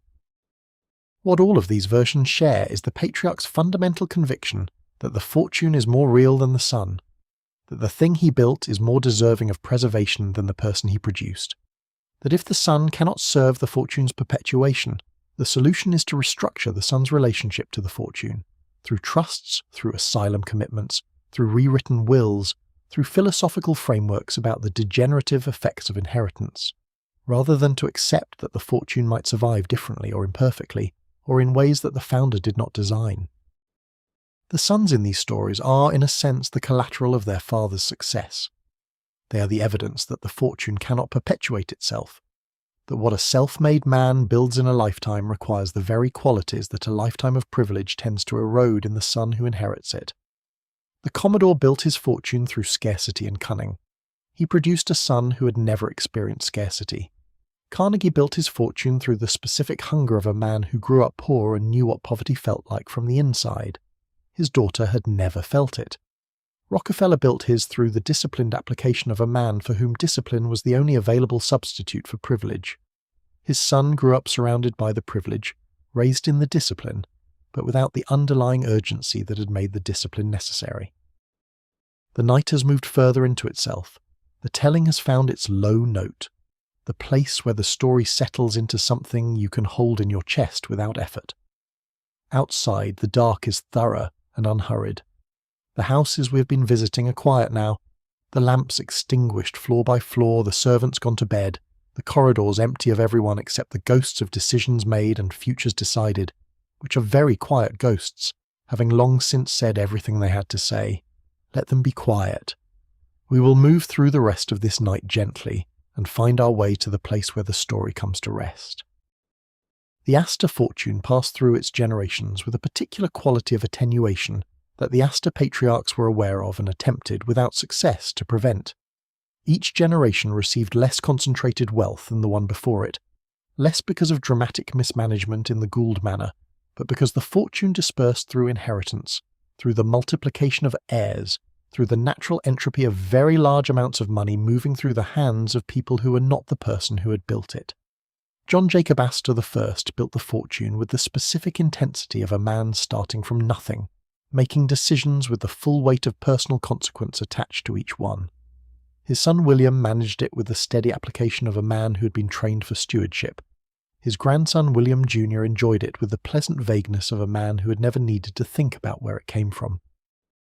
This three-generation pattern, builder, steward, enjoyer, was so consistent across the Gilded Age families that it became something of a commonplace in the social commentary of the era. The shirt sleeves to shirt sleeves in 3 generations proverb, attributed variously to Andrew Carnegie and to the Scottish tradition he came from, expressed the empirical observation that the energy required to build a fortune was rarely reproduced in the generation that inherited it, and almost never reproduced in the generation after that. The patriarchs were aware of this pattern, their various strategies, the concentrated bequests, the trust structures, the careful selection of the most capable son as principal heir, were all responses to it. They were attempting to interrupt the entropy, to preserve the concentration of capital long enough that it might reproduce itself through institutional management rather than through the successive approximation of individual human capability. The strategies worked for a generation or two in most cases. The trust preserved the capital, the professional management preserved the real estate portfolios, and the railroad operations and the various other holdings. The family offices maintained the institutional infrastructure that allowed the fortune to continue generating income even as the individual heirs became progressively less engaged with the mechanisms that produced it. But eventually, in every case, without exception, the entropy won.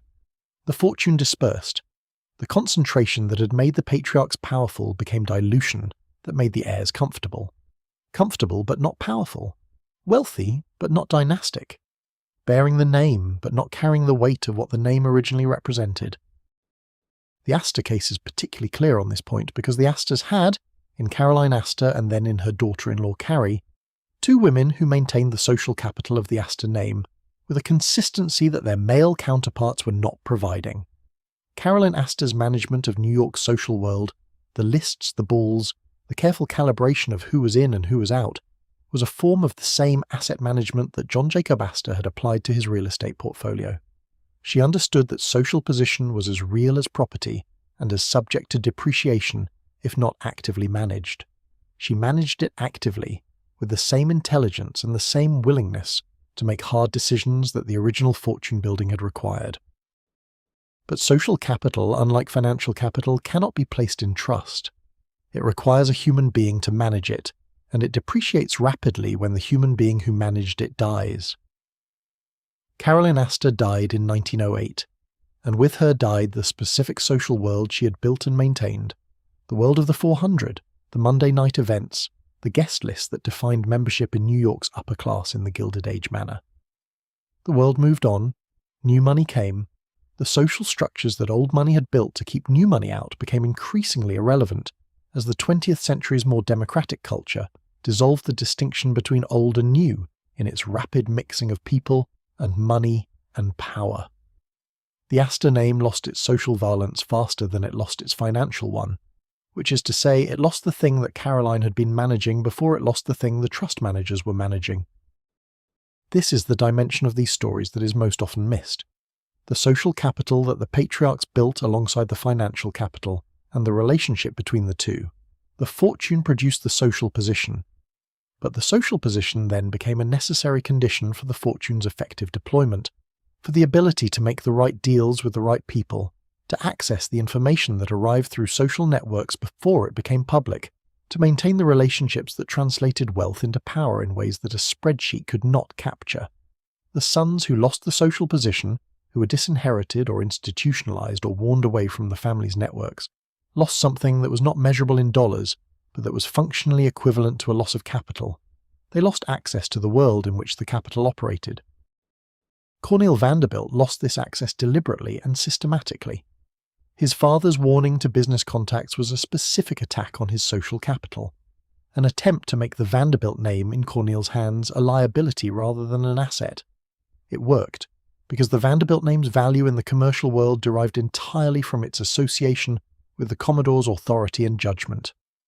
When the Commodore explicitly revoked that association, when he announced to the world that the son carrying his name was not to be trusted, the name became worse than worthless. It became a signal. And the signal said, "This man is not who you think he is, and dealing with him will not produce the outcomes you associate with dealing with a Vanderbilt." The sophistication of this move is worth pausing over one more time. The Commodore did not simply withhold the inheritance from Cornelius. He actively undermined the inheritance's future value by removing the credibility that made it worth inheriting. He was destroying the thing he was withholding. This is a level of deliberateness that goes beyond ordinary negligence or ordinary preference for a more capable son. It is the action of a man who has decided that the son is not merely undeserving of the inheritance, but actually dangerous to the family's interests if allowed to operate under its name, and who has taken the steps necessary to neutralize that danger at the cost of the son's ability to function independently in the world. It is comprehensive, it is efficient, it is the application of a very powerful man's entire apparatus to the management of a very specific personal problem. If you're drifting now, let yourself go. Subscribe so the next story is waiting when you return. Sleep well.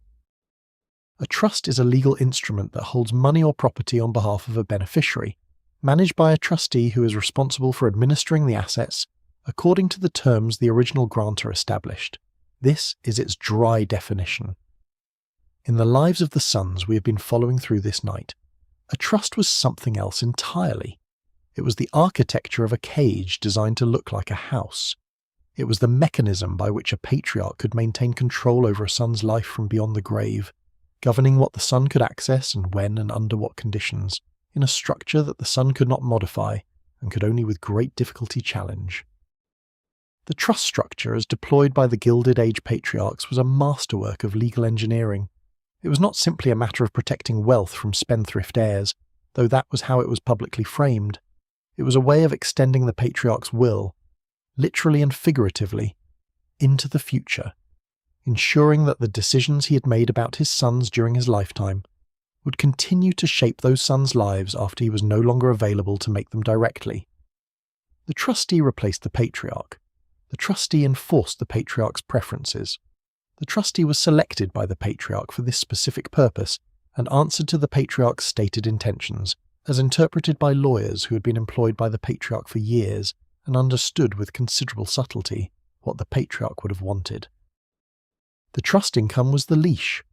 A son maintained on trust income could live comfortably, in many cases very comfortably, without ever being in a position to act with the independence that real capital would have permitted. He could not start a competing business. He could not make significant investments. He could not, in the deepest sense, become economically autonomous from the structure his father had built around him. He was dependent permanently on the distributions that the trustees decided were appropriate, and the trustees were accountable to documents his father had written, not to the son's needs or ambitions or changing circumstances. The trustees themselves were a specific type of man, lawyers and bankers who had grown up in the professional shadow of great fortunes, who understood their function as guardians of capital against the depredations of human nature, and who brought to the management of trust assets the same quality of protective instinct that a herd dog brings to the management of sheep.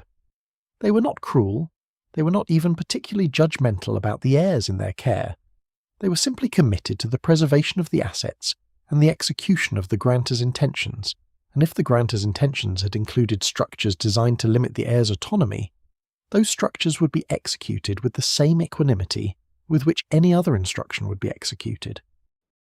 What this produced across generations was a class of men, and it was almost always men, the women having been disposed of through different but equally effective mechanisms of exclusion, who were simultaneously very wealthy and very powerless. Wealthy in the sense that they did not lack for physical comfort or social access. Powerless in the sense that the resources available to them were governed by external structures they could not control, in service of purposes that had been defined before their birth, toward ends that were not their own. The trust income supported their existence. It did not support their autonomy.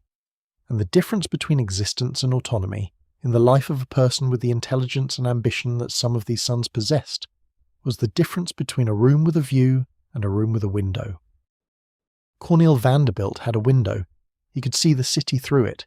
He could see the docks where the Vanderbilt ships moved in and out of the harbour, and the railroads that stretched north out of the city toward the empire his father had built, and the commercial life of a great city that was, in the mid-19th century, organising itself around wealth on a scale that had never existed before. He could see all of it. He could not touch it. The trust income of $100 a month, later expanded slightly after the will contest but never expanded to the level of real capital, was his window frame, defining the view without allowing entry. George Gould had a different kind of window, wider, initially, with the appearance of real access. He had been given management responsibility for the railroads. He sat on boards. He made decisions.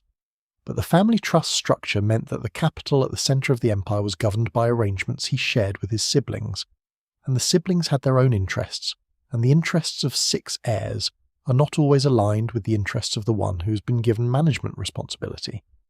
When George's expansion plans went wrong, the siblings moved against him, used the trust structure as the mechanism for his removal. The same structure that had nominally given him authority turned around and used to revoke it. The window was a door, and the door locked from the outside. John D. Rockefeller Jr. had perhaps the most beautiful window of all, a view of genuine philanthropic purpose and real institutional achievement, of Rockefeller Center rising during the Depression, and the forests of Acadia preserved, and the colonial Williamsburg restored. These were not trivial things. They were real and lasting contributions to the world. But the view through the window was framed, always, by the structure of a father's vision that had preceded his own, and the question of what Junior would have built if he had been given the capital without the framework, if he had been free to decide from the beginning what the Rockefeller fortune should become, was a question that had no answer because the framework had been in place before he was old enough to choose. The question of autonomy is the question that runs underneath all of these stories. Like a current in very deep water, you can see the surface, you can observe the boats moving across it, but the current underneath, the force that is actually governing where things end up, is not directly visible from above. The current is the patriarch's will, not the legal document alone, but the total architecture of his preferences, institutionalized through trusts and trustees and foundations and family offices, and the long professional shadow of lawyers who have been thinking about this problem on the patriarch's behalf for decades. The current runs in the direction the patriarch set. The sons swim in it. Some of them are strong swimmers, and they manage to angle across the current towards something of their own. Many of them are carried, without resistance or without the awareness that they are being carried anywhere at all.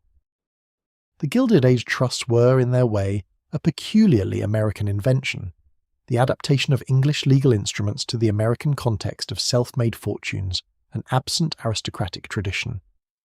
In England, the primogeniture system meant that the eldest son took everything, and the other children received what the eldest son decided to give them, which was a different kind of severity but at least had the clarity of a defined rule. In America, where equal distribution among children was the evolving norm, the trust structure emerged as the mechanism for threading the needle between equal distribution and the patriarch's preference for concentration, allowing the appearance of distribution while maintaining, through the governance structures embedded in the trust, the actual control that the patriarch desired. The lawyers who designed these structures were, in their own way, as important to the Gilded Age as the industrialists who employed them. They understood, with professional precision, the range of outcomes available within the legal framework of the period, and they designed instruments calibrated to achieve those outcomes with the minimum visible cruelty. An asylum commitment was visible. A trust structure was invisible. It appeared in a document that was read once and then filed, that governed a son's life across decades through the mechanics of distribution rather than the mechanics of confinement. It was more sophisticated than the asylum. It was more durable, and it left the surface of things completely intact, which was, from the patriarch's perspective, the whole point. The surface was always intact in these families.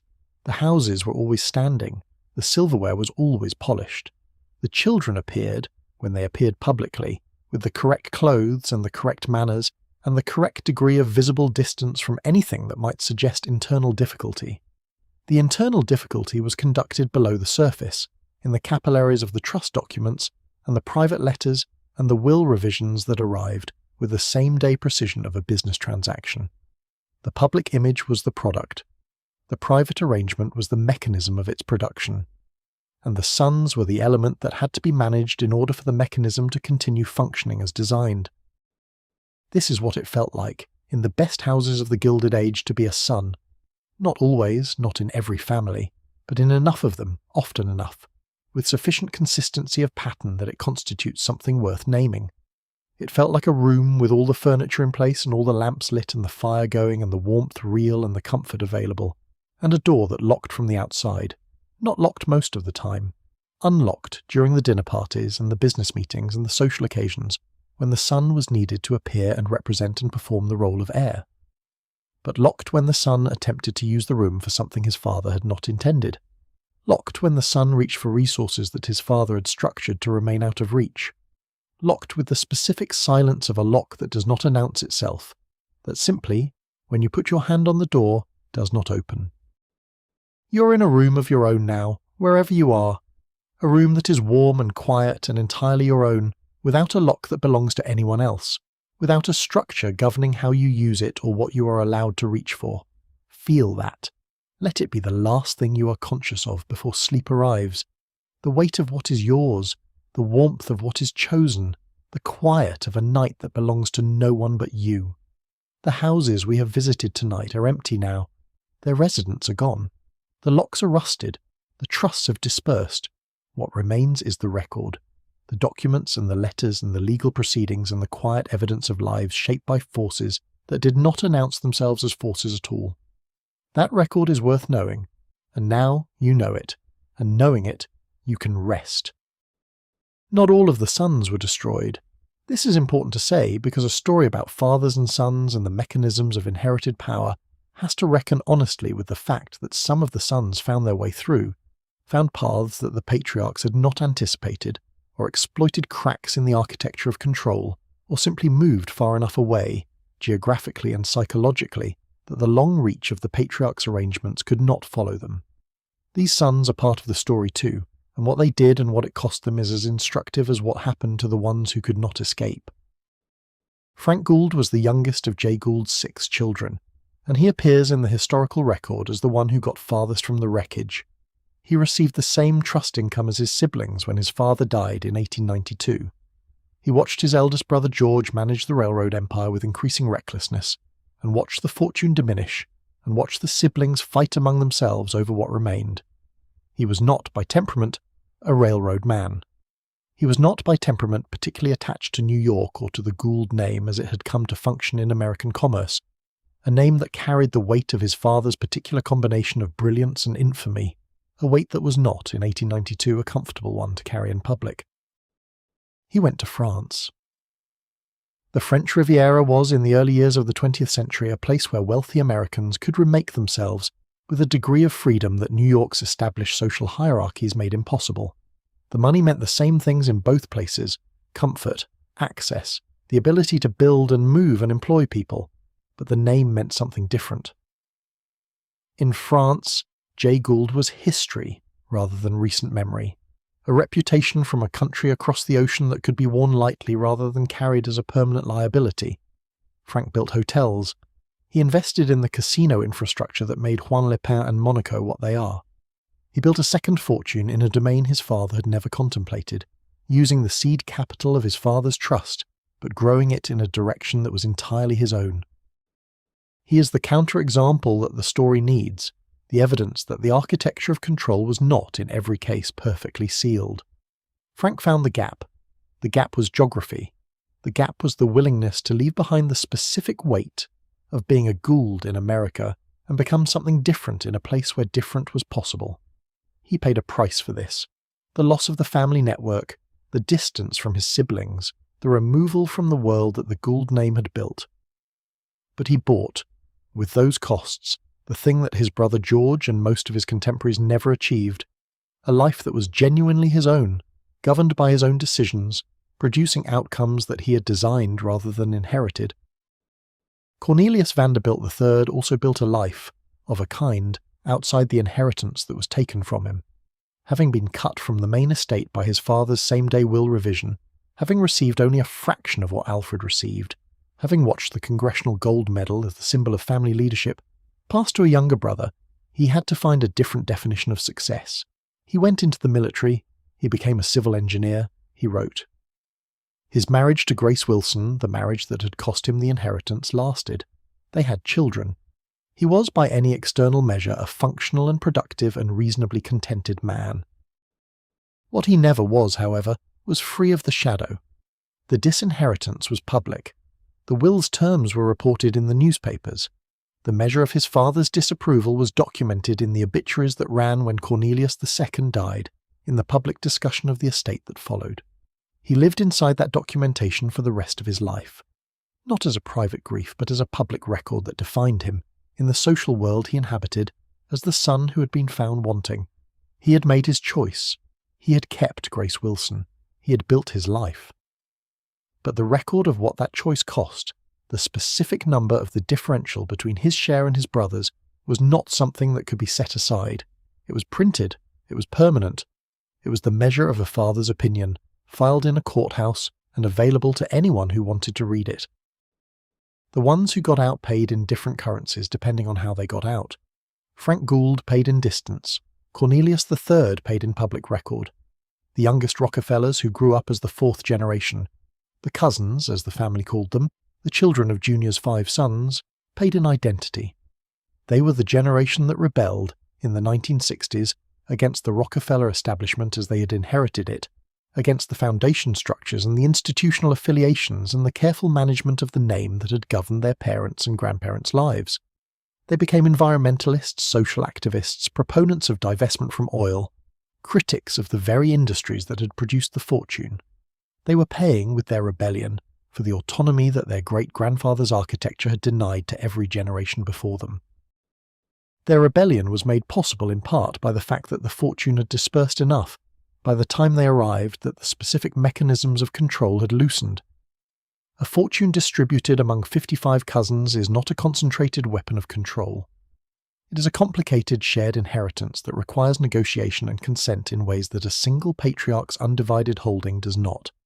The cousins could afford to dissent because the dissent did not risk the loss of everything, or rather it risked the loss of something, but not the catastrophic total loss that would have faced Cornel if he had defied the Commodore's direct order. The architecture had aged. The locks had rusted. The doors would open now if you pushed hard enough. This is the long arc of these stories. The patriarch builds the architecture, and the architecture is designed for his lifetime and perhaps 1 or 2 generations beyond it, and eventually the architecture ages and cracks, and is navigated around by the generation that arrives when the patriarch has been dead, long enough that his arrangements can be questioned. The Commodore's absolute control lasted barely 1 generation after his death. The will contest, the settlements, the general dispersal of the fortune across multiple lines. Carnegie's foundation has adapted and changed across the century since his death, funded causes he would not have recognized and hired leaders who would not have worked for him. The Rockefeller Foundation is today an institution focused on global health and climate and development, purposes that would have been alien to the man who built Standard Oil and paid his son a few cents to do chores. The architecture does not last forever. It lasts long enough to shape the lives of the sons who grow up inside it, and sometimes the sons of those sons, and then it begins to accumulate the cracks of time and circumstance and the determined pressure of people who need it to be different than it is. The sons who are most successful at escaping are usually the ones who push hardest and earliest, who leave the country, or change the field, or build something so far outside the patriarch's design that the patriarch's structures simply do not reach it. They pay in distance and in loss, in the sacrifice of the inheritance they were promised, and the name that came with it, in the specific grief of becoming someone your father did not design you to be. But they arrive eventually somewhere that is theirs. The ones who stay, who try to operate within the structures the patriarch built, who attempt to be the heirs the patriarch expected, who spend their lives reaching for a version of the family inheritance that keeps being restructured or withheld or redirected, tend, in the record, to do worse. Not always, not in every case. But the pattern is consistent enough to suggest something about the relationship between compliance and survival in these families. The ones who comply most fully, who invest most completely in the identity the patriarch designed for them, who spend the most energy trying to be what was expected. These are the ones who are most thoroughly destroyed when the structure shifts, or the patriarch's plans change, or the will is revised on the day of the wedding. The ones who develop, early and quietly, a self that is distinct from the role, who find, within the constraints of the trust income and the family expectations and the constant pressure of the patriarch's arrangements, some small private space of genuine autonomy, these are the ones who survive. Sometimes they survive badly, and sometimes they survive in ways that look from the outside like failure, but feel from the inside like the only kind of freedom available. Frank Gould's Hotels on the Riviera. Cornelius III's book, The Rockefeller Cousins' Environmentalism. Small things against the scale of what the patriarchs built, but genuinely theirs. The night has grown very quiet around you. The stories have settled into their conclusions as stories do, not with a sharp ending but with a gradual diminishment, the narrative voice softening towards silence, the way light softens toward darkness at the edge of a cloudy afternoon. The houses are still there, somewhere behind us.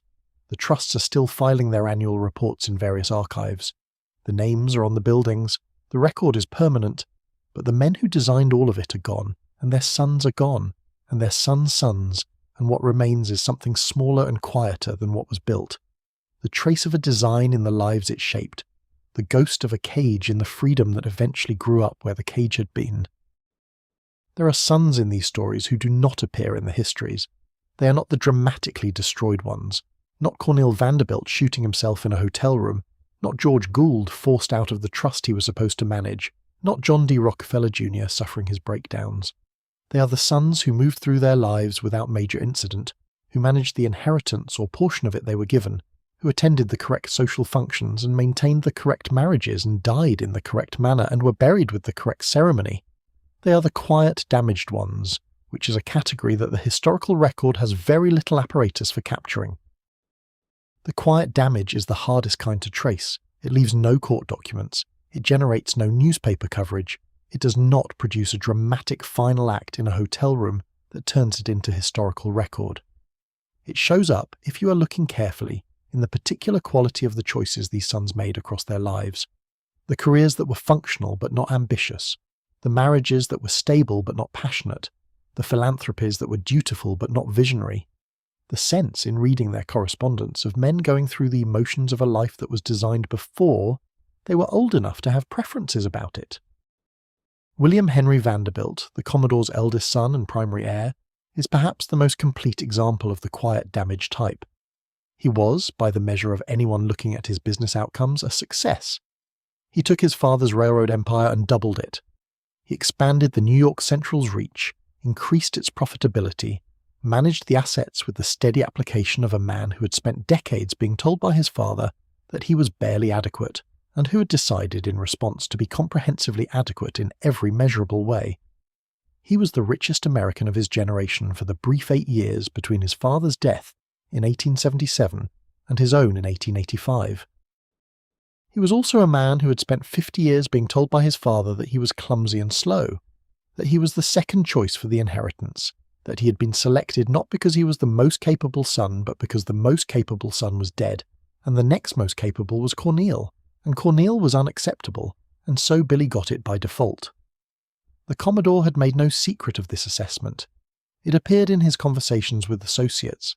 It shaped the way Billy was managed in the business, kept adjacent to authority for years, given responsibility for operations without being given the title or the formal position that would have signalled real trust. He was the heir-in-waiting for decades before he actually inherited anything.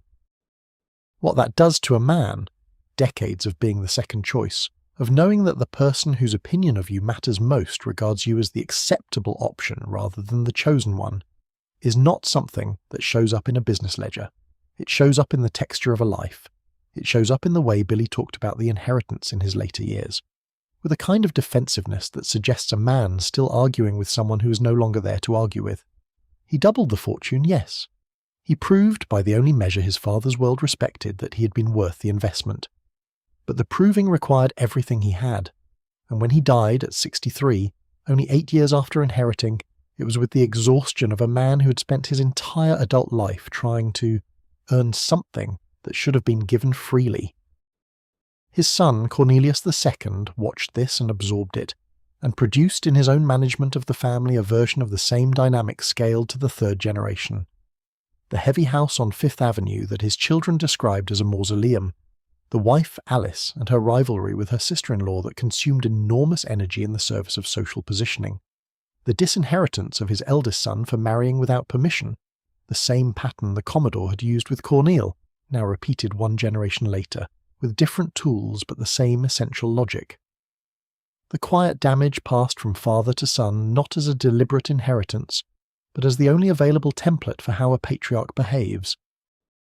This is the most insidious dimension of the pattern. The men who were damaged by their fathers became, in their turn, fathers who damaged their own children. Not always, not in every case. The Rockefellers managed across their generations something that looked more like genuine transmission of values rather than simple repetition of trauma. But in many of these families, and in many of the families adjacent to them who absorbed the same culture of paternal authority and inherited wealth, the template reproduced itself because it was the only template available. You build what you were built in. You govern the way you were governed. You use the tools of control that were used on you because those are the tools you know, and because the structures around you support their use, and the culture around you normalizes it.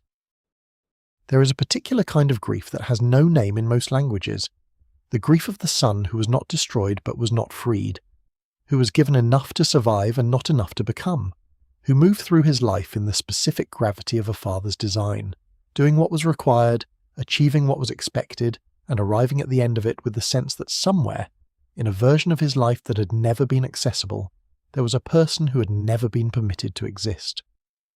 The quiet sons carried this grief.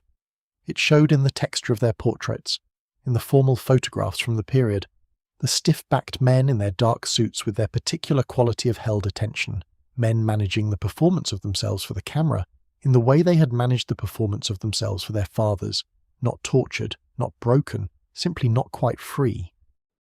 Freedom, in these families, was a relative concept. The sons were freer than the servants. They were freer than the workers in the factories and mines and railroads that produced the fortunes they inherited. They moved through the world with a comfort and a security that most people in the 19th century would have found incomprehensible.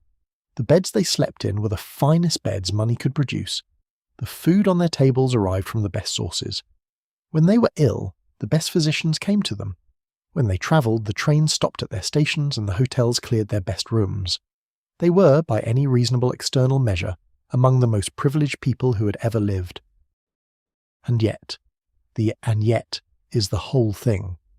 And yet they moved through all of that privilege inside a design they had not chosen, serving purposes they had not identified, expressing values they had not developed, carrying names that were simultaneously their greatest asset and their most persistent limitation. The freedom they lacked was not freedom from poverty or discomfort or fear of ordinary harm.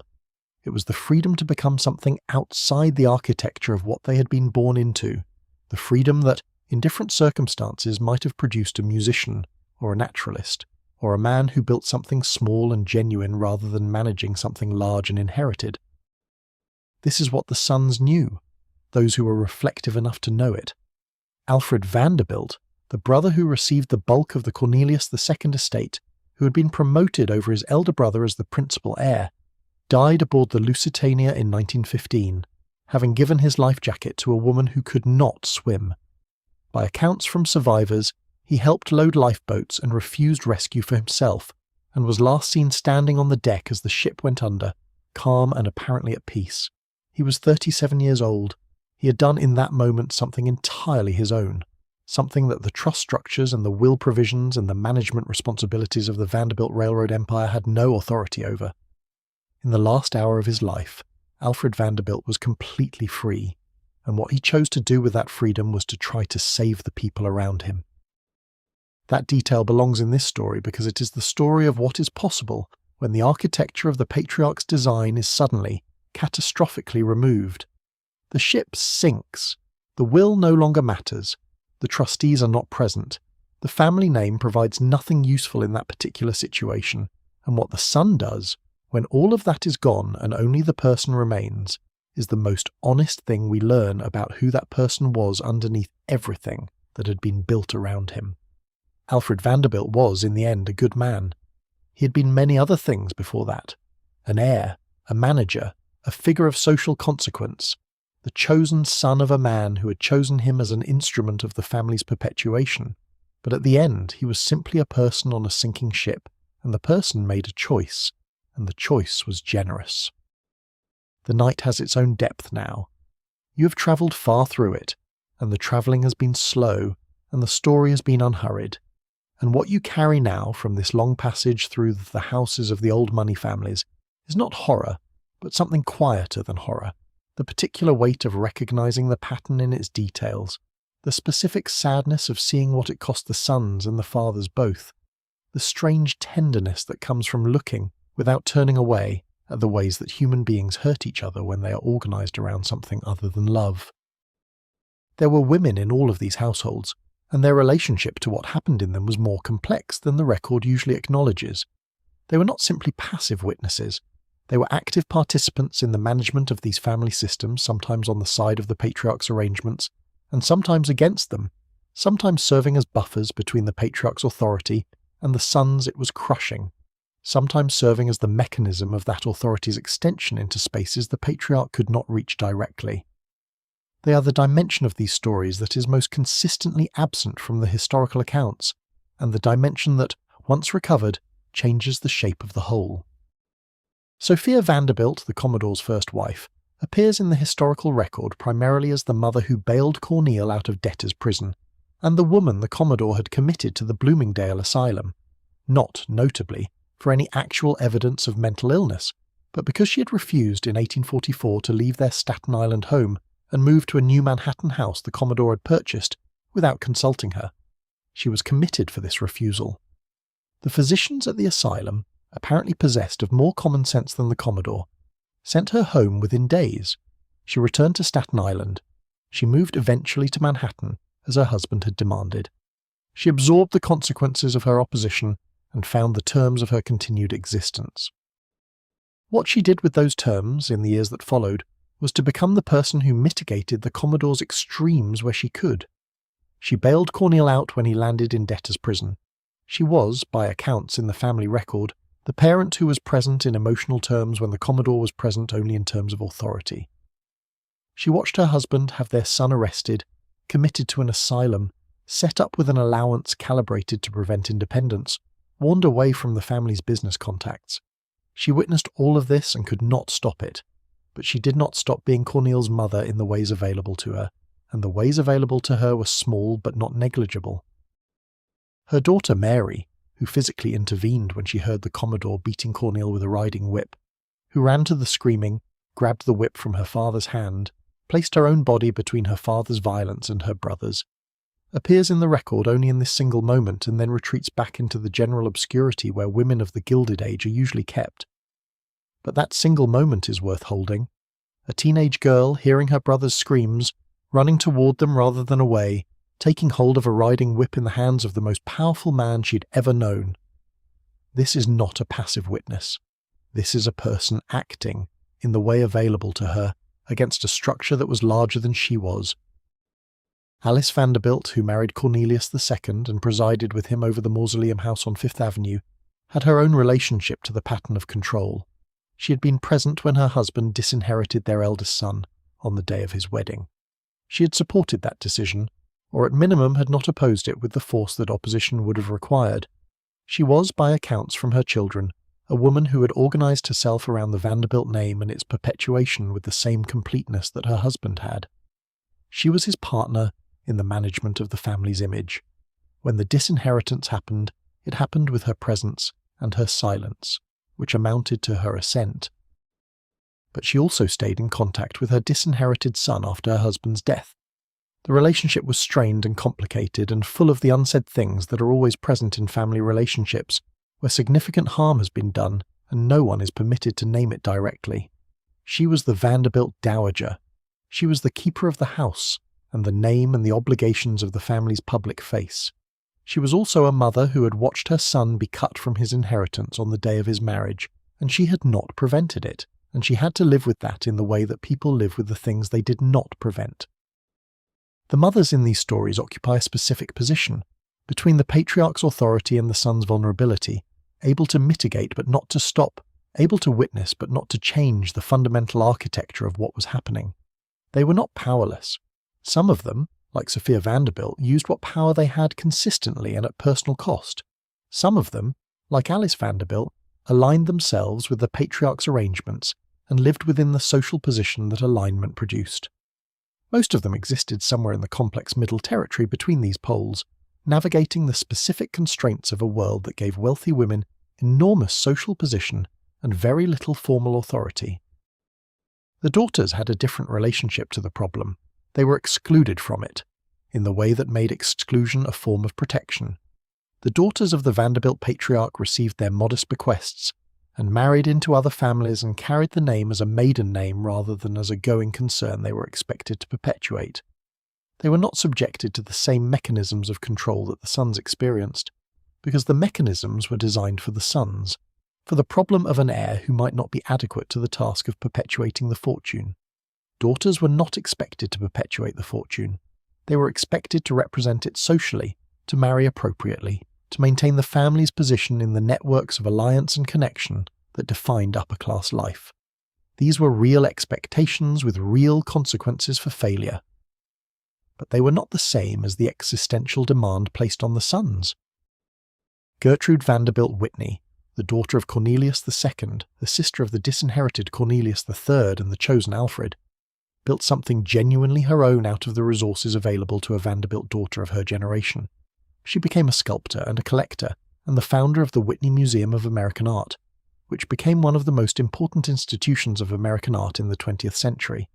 She did this with Vanderbilt money, yes, and with the social access that Vanderbilt connections provided, but she directed those resources toward purposes that were entirely her own, toward art and toward the support of living American artists who had no other institutional patron. She built something outside the architecture of her grandfather's design, using her grandfather's money in the direction of her own preferences. She is another counterexample, another Frank Gould, a person who found the gap in the architecture and moved through it towards something of their own. The gap available to her was the gap available to wealthy women of her generation, the gap of cultural philanthropy, the domain in which women of means were permitted and even encouraged to exercise independent judgment, because art was considered a feminized domain, at once important and sufficiently removed from the real operations of money and power, that a woman's authority in it was not felt as a threat to the structures that mattered. She used the gap. She used it consistently and brilliantly. She built an institution that has outlasted her grandfather's railroad empire, that has shaped the way Americans understand their own art and culture, that continues to function as an independent intellectual and aesthetic force nearly a century after she founded it. Gertrude Vanderbilt Whitney is one of the most significant figures in the history of American cultural institutions. She's also, in the family we have been tracing through this night, the daughter of the man who disinherited his eldest son on his wedding day, the granddaughter of the man who had his son committed to an asylum for epilepsy, the woman who grew up in the Mausoleum House on Fifth Avenue and found, through the gap available to her, a way to build something that was genuinely hers. There is something deeply moving about this, if you let it be. The house that was designed to contain, the house whose architecture was all about keeping the Vanderbilt fortune concentrated and controlled and managed by the correct people in the correct direction, that house produced in its daughter an institution dedicated to the opposite of containment. The Whitney Museum is about opening things up. It is about the radical proposition that art made in the present tense by living people is worth preserving and experiencing and taking seriously. It is, in its own way, a refusal of everything the Vanderbilt tradition represented, the heavy, backward-looking, name-preserving, fortune-managing weight of old money exercising itself in the only direction it knew how to go. You're very near sleep now. The house outside is quiet, and the night is doing what nights do in their deepest hours, settling into the stillness that exists before morning, when the sounds of the world have gone, and the light has not yet come, and there is only the quiet of things resting. The women of these stories are resting too, finally, in the only rest available to people who have been part of a long and complicated human thing. The rest of having been, and of having done what was possible within the available architecture, and of having left behind sometimes something that was genuinely theirs. Rest in that. The night is almost through. There is a moment in the lives of the sons in these stories when the pattern becomes visible, when the accumulated experiences, the withheld inheritance, the trust income instead of capital, the asylum commitment, the same-day will revision, the circulated warning to business contacts, resolve from a collection of separate incidents into a single coherent shape. The moment when the son understands that what has been happening to him is not a series of unfortunate circumstances, but a design. This moment of understanding is, in most of the historical records available, undocumented. It happened in private, in the specific privacy of a person's own mind, and was never committed to any paper that survived. But its aftermath is sometimes visible. You can see it in the texture of the choices that follow, in the way Cornel Vanderbilt's borrowing shifted in the years after his second asylum commitment, from the optimistic borrowing of a young man who believes his fortunes will improve to the desperate borrowing of a man who has understood, finally, that the improvement is not coming. In the way George Gould's expansion plans had a quality of overreach that, in retrospect, suggests a man trying to build something large enough to escape the scale of what was expected of him, trying, with a kind of desperate acceleration, to get ahead of the consequences that were arriving regardless. In the way John D. Rockefeller Jr.'s nervous breakdowns followed directly from the moments when the gap between who he was and who he was expected to be became temporarily unbridgeable. The slow understanding is the hardest thing in these stories because it arrives without the possibility of remedy. To understand that the architecture around you was designed to contain you is to arrive at a clarity that changes nothing about the architecture. The trusts still hold the money. The will still distributes it as it was written. The trustees still respond to the patriarch's instructions rather than the son's needs. Understanding the design does not give you the ability to dismantle it. It gives you only the specific burden of clarity, the knowledge of what has been done to you, added to the ongoing experience of living inside it. Some of the sons responded to this clarity with anger that appears in the historical record as behaviour. The gambling, the drinking, the reckless spending that characterised so many of the Gilded Age heirs in the generation of the disinherited. This behaviour was interpreted by their contemporaries, and later by their biographers, as the self-destruction of weak men who could not manage the responsibilities of wealth, and it was self-destructive, in the empirical sense that it damaged the men who engaged in it. But it was also, in many cases, the only form of refusal available. The only way to say, to the Patriarchs' design, that you understood what it was and were not going to cooperate with it. To spend the trust income on gambling and drinking was, in some sense, to refuse to be maintained. To refuse the maintenance was the only protest available when all other forms of protest had been foreclosed. Cornelius Vanderbilt's gambling makes a different kind of sense once you understand it this way.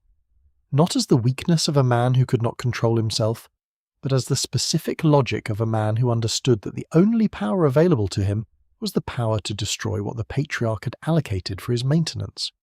The allowance was the mechanism of his containment. The gambling was his mechanism for destroying the allowance. Not building anything with it, not accumulating anything with it, but throwing it away with a velocity that felt, perhaps, like the opposite of the patience his father expected from him. He would not be patient. He would not be maintained quietly. He would lose the money, loudly and publicly, and make of his own destruction a statement about what the maintenance had been worth. This reading of the historical behaviour requires some charity, and some willingness to look at the son's actions as responses to specific circumstances, rather than as evidence of character flaws. It requires a willingness to consider that when very intelligent men make decisions that appear, from the outside, to be simply self-destructive, they may be acting on an internal logic that is not visible from the outside, a logic shaped by the specific conditions of their confinement, by the particular architecture of the cage they were living in, and by the limited range of responses that architecture allowed them. The slow understanding arrived differently for different men, depending on the specific shape of what had been done to them. For Cornelius it may have arrived early, in the asylum perhaps, where a doctor told him plainly that he was no more crazy than the doctor was, and that the commitment papers were insufficient to hold him, and where the implication of those statements must have settled over him, with the particular weight of finally being seen clearly by someone who had no interest in distorting the picture. He knew after that what kind of father he had. He knew the name on the commitment papers. For Junior Rockefeller, the slow understanding arrived through the Ludlow massacre, through the experience of being the public face of practices his father had conducted and which he had defended, automatically and without full knowledge, and then could no longer defend once the bodies had been counted and the photographs had been published. The understanding there was not that his father had designed his containment. It was something more complex. The understanding that the world his father had built was morally incoherent with the values his father had also built into him. Junior had been given two inheritances simultaneously, the fortune and the Baptist conscience. The Ludlow crisis was the moment when those two inheritances became irreconcilable, and the resolution required Junior to choose one over the other. He chose the conscience. It was, perhaps, the freest choice he ever made. Cornelius Vanderbilt III received his slow understanding on a specific day, in a specific document, dated to the same day as his wedding. There is a clarity to that kind of understanding, brutal, undeniable, delivered with the precision of a lawyer's date notation that does not permit equivocation. He knew, from June 18, 1896, what his choice had cost him, and what the will said about the relationship between his autonomous decision and his father's approval of it. He had the unusual experience of receiving his slow understanding simultaneously, with a document that specified its financial consequences down to the last dollar. Most sons had to piece the picture together from accumulated evidence. Cornelius III received his in a single reading. The understanding, once arrived at, did not resolve anything. It was not a healing. It was simply a form of honesty. The honesty of seeing clearly what had been done and by whom and with what intentions, even if the seeing changed nothing about the outcomes. There is a particular dignity in this kind of seeing that the historical record does not always recognize. The sons who arrived at clarity about what had been arranged for them, who understood, without the comfortable option of blaming it on fate or circumstance or their own character, were engaged in a form of truthfulness that required something. Not courage in the dramatic sense, but the ongoing ordinary courage of continuing to function in a world that you understand has been organized against you, with the resources available within that organisation. Some of them wrote about it, obliquely. Cornelius Vanderbilt III's memoir contains passages that historians have read as simply narrating the facts of his life, and which, with the context of what we know about the will and the disinheritance and the relationship with his father, read differently, as the careful record of a man marking, for anyone who might later look, the shape of what had happened to him. The facts are stated without drama. The facts don't need drama. The facts themselves, stated plainly, are dramatic enough. The clock in the hallway of the house on Fifth Avenue has been ticking through this whole long night, through the Commodore's contempt and Billy's decades of trying to be adequate, and Cornelius III's wedding, and Alfred's death on the Lusitania, and Gertrude's museum, and the whole long dispersal of the fortune across the generations that followed. It is still ticking. It will be ticking when morning comes. History has its own rhythm, slower than a clock, slower than a human life, slow as the movement of wealth across generations and the gradual wearing down of the structures that old money builds around itself. But moving, always moving, and what it moves toward is the same thing it always moves toward in these stories, the slow dissolution of the patriarch's design into something more human, more imperfect, more genuinely inhabited by the people living inside it. The letters that survive from the sons in these stories have a particular quality that is not always easy to name. They are careful letters, for the most part, letters written with the consciousness of a person who knows that letters can be read by others, that written things persist in ways that spoken things do not, and who is therefore managing, in the writing of each sentence, the question of what impression the letter makes on its reader. In the case of sons writing to their fathers, the letter is always also a performance for an audience of one, the most important audience, the one whose judgment has been shaping the son's life from the beginning. Junior Rockefeller's letters to his father are exercises in this kind of careful management. They are warm letters, genuinely warm, full of the kind of affection that comes from a man who loves his father and knows his father loves him. They are also letters that have been written with the specific care of someone who is simultaneously managing his relationship with the most powerful man in his world. The warmth is real. The management is also real. Both things are happening in the same sentences. This is the specific skill that sons of very powerful men develop, the ability to be genuinely themselves in the space of the relationship, while also, simultaneously, performing the version of themselves that the relationship requires. The skill is developed out of necessity, and it is a skill that reshapes the person who develops it, because the performance becomes part of the self rather than a layer over it. Cornelius III's letters in the period after the disinheritance have a different quality. They are correct letters, the letters of a man maintaining the formal structures of family correspondence without being able to make those structures carry anything warmer. He writes to his parents, he reports on his activities, he fulfills the social obligations of a son maintaining contact with a family that has formally reduced his position within it. The warmth, if it was ever there in full, has been replaced by a kind of steady, careful adequacy. The letters do not break down. They do not accuse or demand. They simply continue, as the man himself continued, in the specific dignity of someone who has decided not to perform a grief that he is also not willing to pretend he does not feel. Cornel's letters to his father, the ones that survive, which are not many, have yet another quality. They are the letters of a man asking for things from someone he has reason to believe will refuse him, and asking with the specific calculation of someone who has learned, through repeated experience, exactly how a request needs to be framed to have the best chance of being heard. They are not cringing letters. Cornel was too intelligent for cringing, and his intelligence shows in the letters even in the difficult period of his life. But they are strategic letters, shaped by the strategic intelligence of a man who has understood that the relationship with his father is a negotiation rather than a connection, and who is bringing his best negotiating skills to bear on every communication. Reading these letters in sequence, across the years of their correspondence, is to watch a man's understanding of his situation develop and clarify. Early letters have more hope in them, more of the tone of a son who believes that the right communication might produce a different response, that the relationship contains the possibility of change. Later letters have less hope. Not despair exactly, but the specific calibration of expectation that comes from having made many requests and received many refusals and having arrived, finally, at a reasonably accurate model of what the man on the other side of the correspondence is actually capable of offering. This calibration of expectation is its own kind of slow understanding, not the dramatic revelation of a single moment, but the accumulation of data points into a picture that eventually becomes undeniable. What the sons could rarely do, in the correspondence available to them, was say any of this directly. To say it directly would have been to end the correspondence, to name the dynamic in a way that the patriarch could not accommodate without acknowledging it, and acknowledging it was not something that these men, with their specific combination of enormous power and limited self-examination, were equipped to do. So the letters continued to be careful. The forms were maintained. The warmth was performed, or genuinely felt, or some mixture of both. And underneath the forms and the warmth, in the gaps between what the letters said and what the situation required to be said, the understanding accumulated quietly without announcement in the private country of the son's mind. The slow understanding is not a comfort. It does not make anything easier. It clarifies the situation without changing it.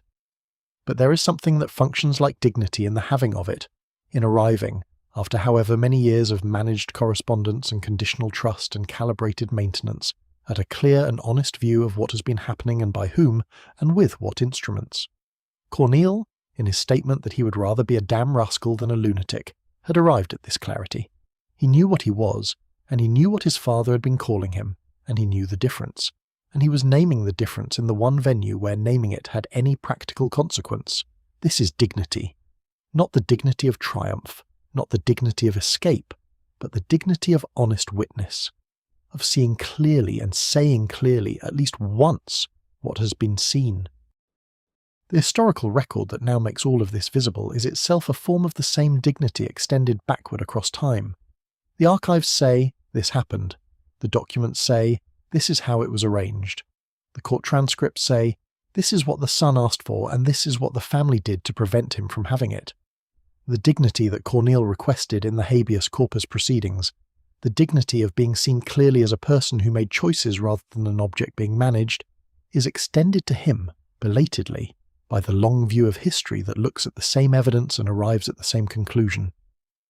He was not a lunatic. He was a man whose father had arranged for him to be confined, using the institutional resources available to a very powerful man in the mid-19th century, and who had argued before a judge that this arrangement was unjust, and who had been right. The thing that is hardest to see in these stories, and that the historical record is least equipped to document, is what the architecture of patriarchal control did to the ordinary human emotions that existed inside it. Not the dramatic emotions, not the grief of the asylum, not the anger of the disinheritance, not the specific shock of understanding that your father has been systematically working against you. The ordinary ones, the love that a son might have felt for a father who was, simultaneously, the person arranging his destruction. The love that a father might have felt, or might have told himself he felt, for the sons he was containing. The love that a wife witnessed being weaponized against her children and had to find a way to continue feeling for the man who was doing it. The Commodore loved Cornelius Jeremiah in his way. This is not easy to say, but it is probably true, in the specific and limited way that men of his type and era were capable of love. He kept Cornel in his orbit. He maintained the allowance.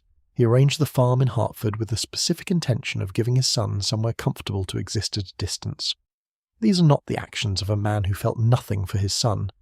They are the actions of a man who felt something complicated, something that included love and contempt in a proportion that he never had to examine because his social world did not require him to examine it, and whose actions toward his son were shaped by that mixture in ways that even he probably did not fully understand. What the Commodore understood, and what he organized his behavior around, was the business logic of wealth perpetuation. The fortune had to be preserved. The fortune required a capable steward. The capable steward had to be shaped by conditions that produced capability. Cornel was not capable in the Commodore's assessment. The resources directed to Cornel would be wasted. Wasted resources were an offence to the Commodore's organizing principle. The allowance was therefore calibrated to maintain Cornel without wasting more than necessary. The asylum was therefore deployed when Cornel's behaviour threatened to embarrass the name in ways that might damage the fortune's commercial operations. The warning to business contacts was therefore circulated when the name was being used as collateral without the Commodore's permission. Each action followed from the logic as cleanly as a line item follows from an accounting principle.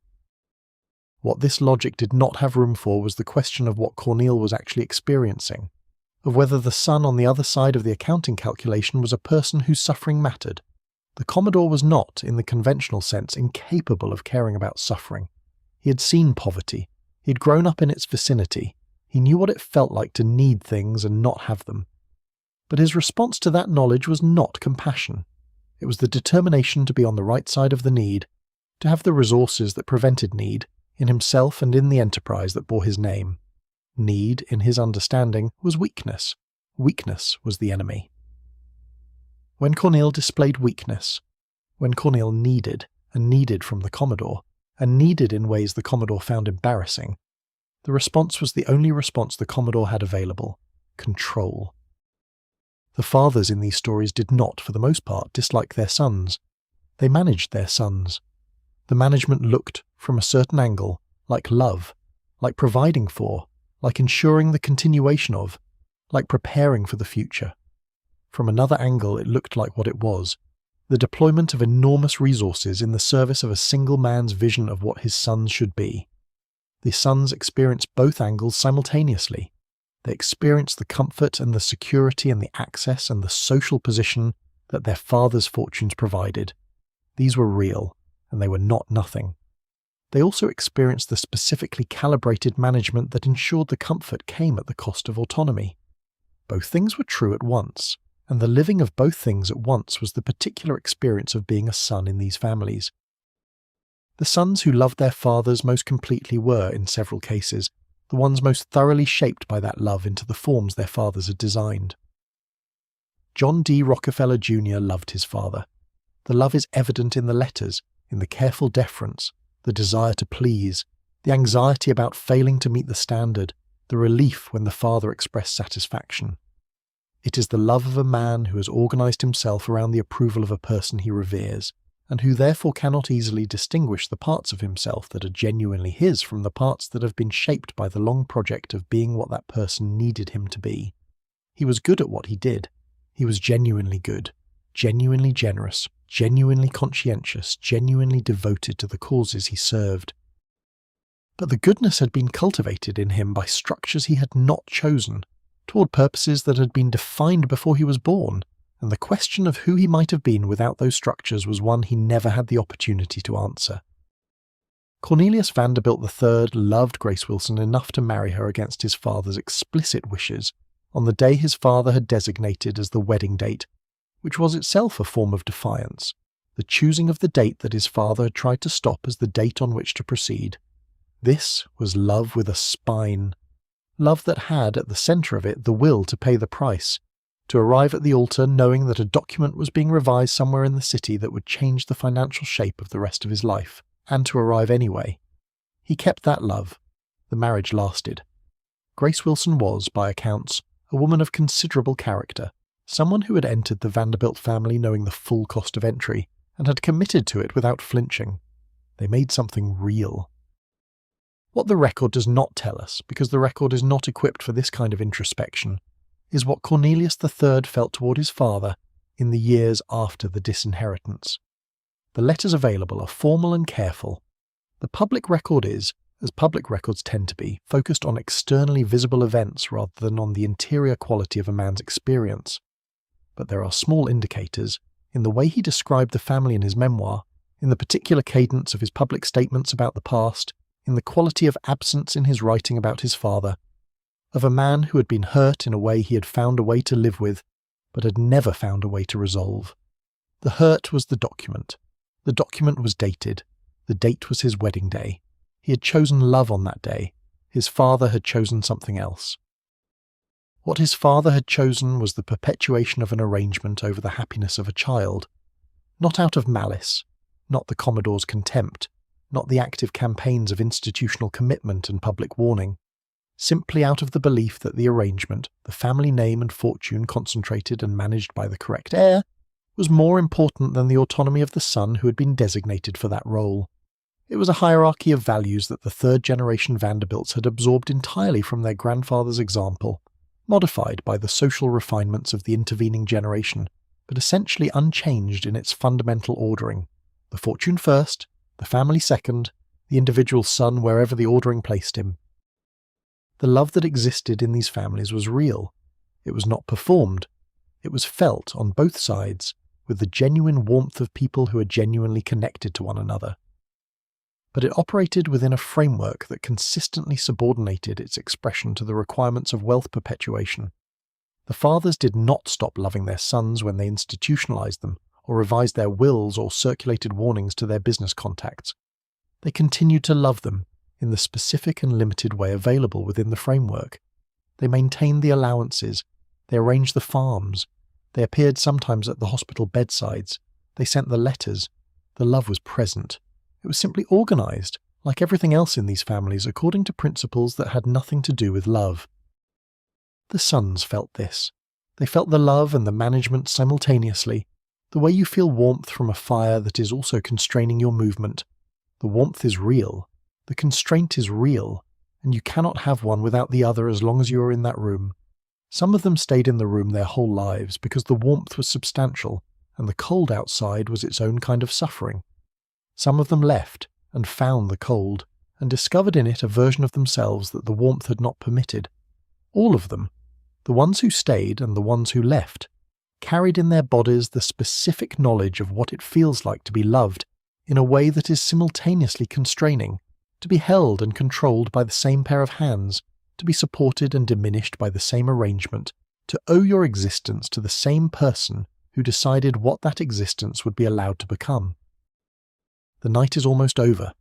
You can sense it in the quality of the dark, the particular quality of the hours before dawn, when the world is quieter than it will be at any other time, when the machinery of ordinary life has paused in the space between its late activity and its early resumption. Everything is very still. You are very still. The story has brought you here, through the houses and the trusts and the will revisions and the asylum commitments, and the love that ran through all of it like a current under everything. Not always visible, but always there, moving in its complicated way through the architecture of families that were built around something other than love, but could not, for all of that, be entirely emptied of it. The fortunes are gone. This is worth saying plainly, as a way of returning to something solid and specific after all the abstraction of the previous hours. The Vanderbilt fortune, which peaked at something equivalent to several $100 billion in today's terms, had dispersed so thoroughly by the 1970s that the family organized a gathering at Vanderbilt University and found, among the assembled descendants, not a single millionaire. The Gould fortune, which George managed toward its end with a characteristic overreach of a man trying to fill his father's shoes with his own feet, was essentially gone by the 1920s. The Carnegie fortune was designed to disperse and did. The libraries stand, but the money is long since in the foundations that Carnegie specified, and in the causes those foundations have evolved to serve across a century of institutional adaptation. Only the Rockefellers maintained something that looks from the outside like continuity, but even their continuity is a different thing from the original.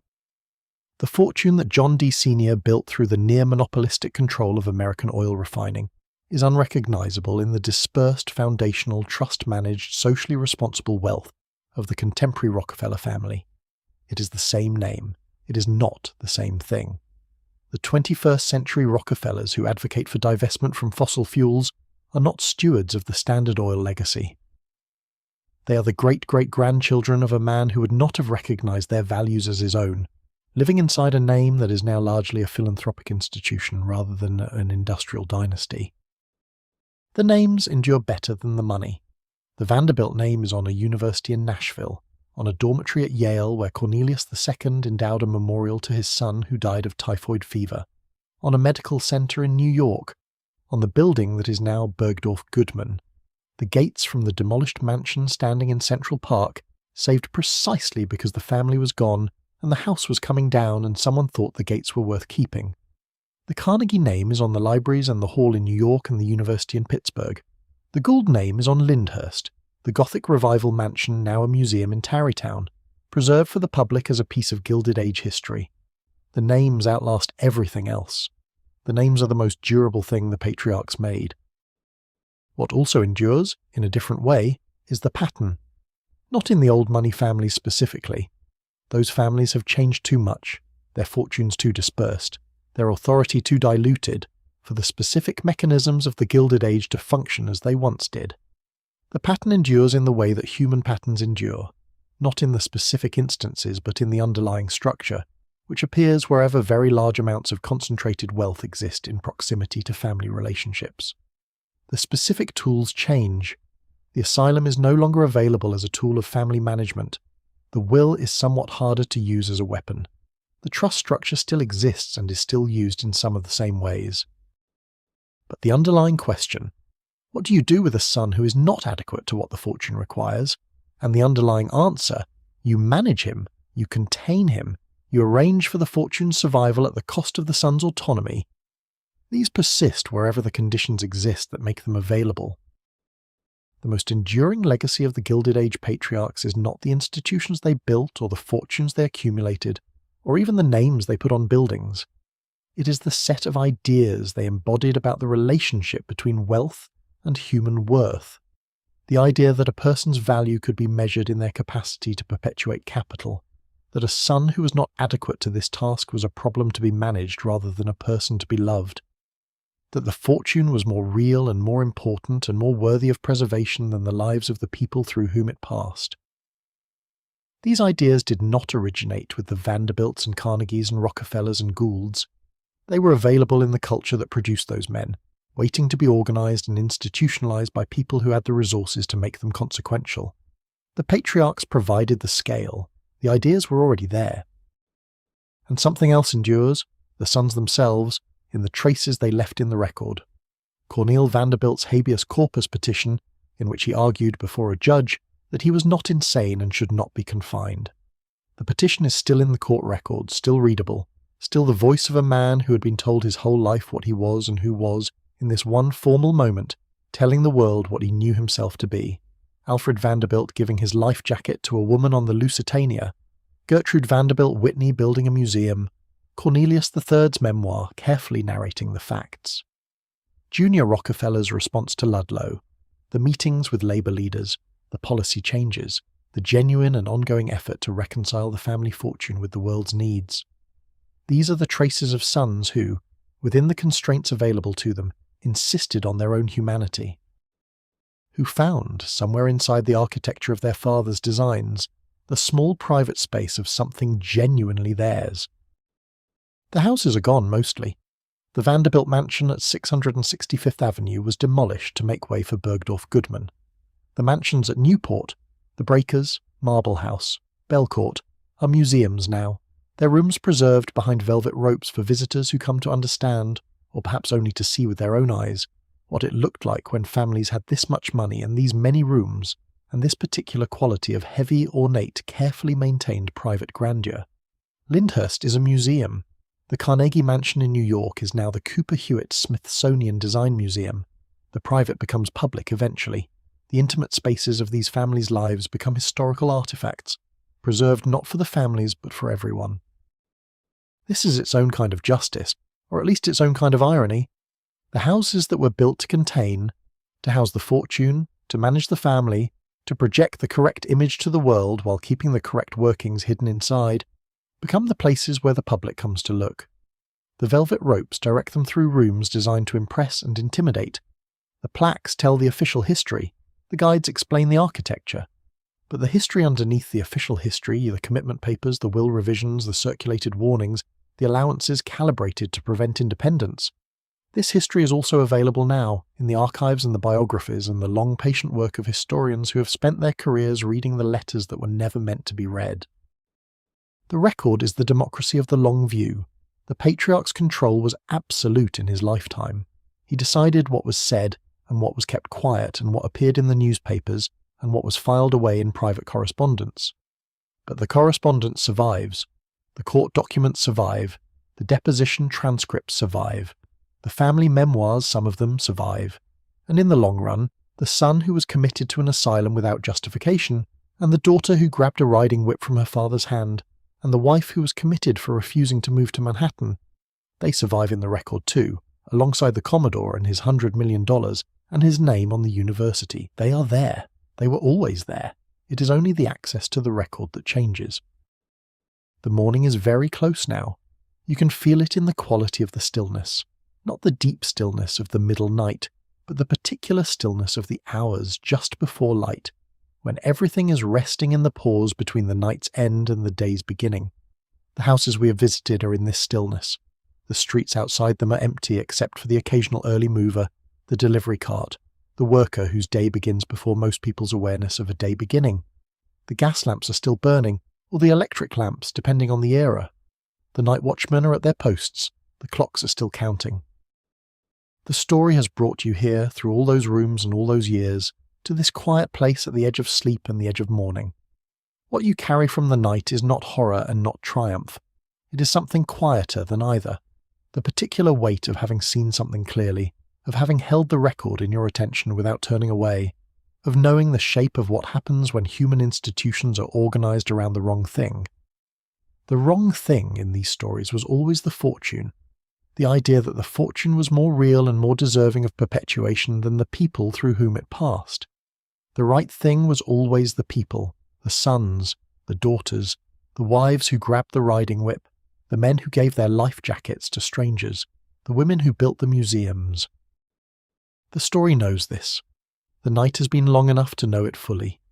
You can rest now inside that knowing, inside the quiet weight of having been here, in these rooms, with these people, long enough to understand what they were living with, and what they found, some of them, in the spaces their fathers' designs had not reached.